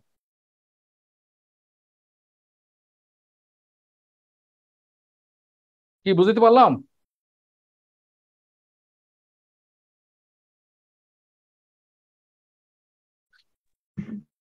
আমরা সিঙ্গেল সেন্টেন্সের তৃতীয় সূত্র, এটা সিঙ্গেল সেন্টেন্সের তৃতীয় সূত্র উপস্থাপন করলাম, ঠিক আছে? হ্যাঁ, সেটার পর কমা, তো এটা সিঙ্গেল সেন্টেন্স, তো you can rent and rap all you want, আর যেহেতু বাট আছে তাহলে তার মানে কি, তাহলে বাট আছে মানে কি, প্রথম অংশ আর দ্বিতীয় অংশ মিলে এটা কম্পাউন্ড সেন্টেন্স। তাহলে কম্পাউন্ড সেন্টেন্স মানে কি, একটা সিঙ্গেল সেন্টেন্স না, কম্পাউন্ড সেন্টেন্স তো একটা সেন্টেন্স। তাহলে একটা সেন্টেন্স হলে তুই কি হবে, তাহলে সি সেটের পরে কমা দিয়ে তারপরে ইনভার্ট কমা। কিন্তু এটা যদি দুইটা সেন্টেন্স হতো তাহলে এখানে সি সেটের পরে ফুল স্টপ হতো, হ্যাঁ, আর এখানে বাটটা ক্যাপিটাল হয়ে যেত। যদি দুইটা সেন্টেন্স হতো, কিন্তু একটা সেন্টেন্স, এটা একটা সেন্টেন্স, এটা একটা সেন্টেন্স, তাহলে এখানে সিঙ্গেল সেন্টেন্সের ক্ষেত্রে এটা কমা হবে। আমরা সিঙ্গেল সেন্টেন্সের ক্ষেত্রে কমা হবে, কমা, এটা কমা হবে কারণ এটা সিঙ্গেল সেন্টেন্স, কম্পাউন্ড সেন্টেন্স। হ্যাঁ, ওকে, আজকে এই পর্যন্ত। স্যার ডাবল সেন্টেন্সের ক্ষেত্রে যে কোটেশনটা দেওয়া থাকবে ওখানে তো ফুল স্টপ দেওয়াই থাকবে। না না, ডাবল সেন্টেন্সের ক্ষেত্রে পরীক্ষায় যদি কারেকশন আসে ফুল স্টপ দেওয়া থাকবে না, এগুলো কোনো চিহ্নই দিবে না, ফুল স্টপ কমা কোনোটাই দিবে না, তোমাকে এগুলো বানাইতে হবে। ডাবল সেন্টেন্সের ক্ষেত্রে sir, double sentence, single sentence, কোন সব ক্ষেত্রেই এই কমা টমা কোনোটাই দিবে না, তোমাকে এগুলো বলবে যে তোমার যেখানে প্রয়োজন সেখানে, হ্যাঁ, কমা, ক্যাপিটালাইজেশন, কমা, হ্যাঁ, কোটেশন মার্কস ইউজ করো। হ্যাঁ, যদি পরীক্ষা আসে, যদি পরীক্ষা আসে, আর পরীক্ষা না আসলে তো তুমি এই সূত্র অনুযায়ী এটা বানাইতে হবে তোমাকে, ঠিক আছে? স্যার এটা দ্বিতীয় সূত্র কিভাবে হবে? এটা তৃতীয় সূত্র। হ্যাঁ স্যার এটারই দ্বিতীয় সূত্র, এটা দ্বিতীয় তাহলে সূত্র কি? চাচ্ছ, তো লেখো দ্বিতীয় সূত্র লেখো। স্যার আপনি বলেছিলেন যে অ্যাপোস্ট্রোফ এস যেন ব্যবহার না করি রিটেনে, কিন্তু এখানে তো হ্যাঁ, এটা তো পরীক্ষা আসছে মনে করো। হ্যাঁ, আচ্ছা, তুমি লেখো, তুমি না লেখো ইট ইজ, লেখো না ইট ইজ, ইটস মানে তো ইট ইজ, তাই না? দ্বিতীয় সূত্র হবে এভাবে,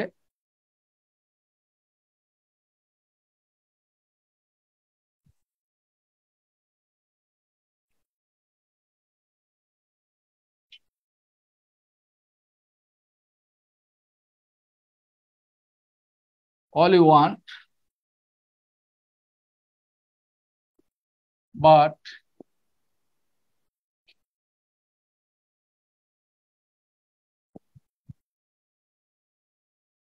it is not going to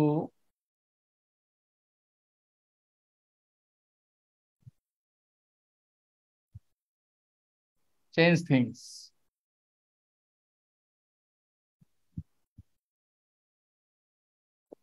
She said.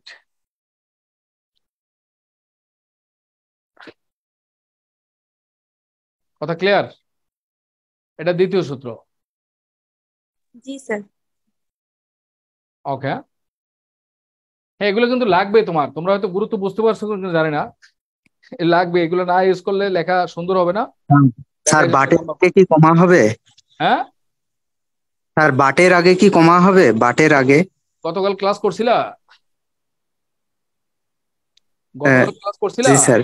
তাহলে কম্পাউন্ড সেন্টেন্স আমি কি বলছিলাম? ফ্যান বয়েজের পরে যদি সাবজেক্ট ভার্ব উল্লেখ করা থাকে তাহলে তারা কমা দিবা। অবশ্যই কমা। ফ্যান বয়েজের পরে সাবজেক্ট ভার্ব উল্লেখ করলে তার আগে কমা দিবা। তো এখানে সাবজেক্ট বাটের পরে কি ইট ইজ আছে? জি স্যার, আজকে পেপারেও স্যার নোটিস করছি এরকম অনেকগুলো সেন্টেন্স ছিল এবং তার পূর্বে কমা ছিল। হ্যাঁ হ্যাঁ, এগুলো পড়ো, আমার ক্লাস করার পরে পেপার পড়েও দেখবা, এগুলো তো বুঝবা যে আসলে কোথায় ঘটনাটা কি। হ্যাঁ, এইভাবে তুমি চিন্তা করো না তো। হ্যাঁ, একদিন তো মানে মানে নিজের থেকে নিজের মতো করে সব চলছে। একদিন তো ফ্রিলি বলছো, এমসিকিউ পড়ছো, মানে ইংরেজি তো আর ভাবিয়ে দেখার সময় পাও নাই। হ্যাঁ, ঠিক আছে, একটু সময় নিয়ে দেখতে হবে, কিছু করার নাই। হ্যাঁ, আজকে এই পর্যন্ত ক্লাস। হ্যাঁ, আসসালামু আলাইকুম। ওয়ালাইকুম সালাম। হ্যাঁ, আসসালামু আলাইকুম স্যার। আসসালামু আলাইকুম। ওয়ালাইকুম সালাম।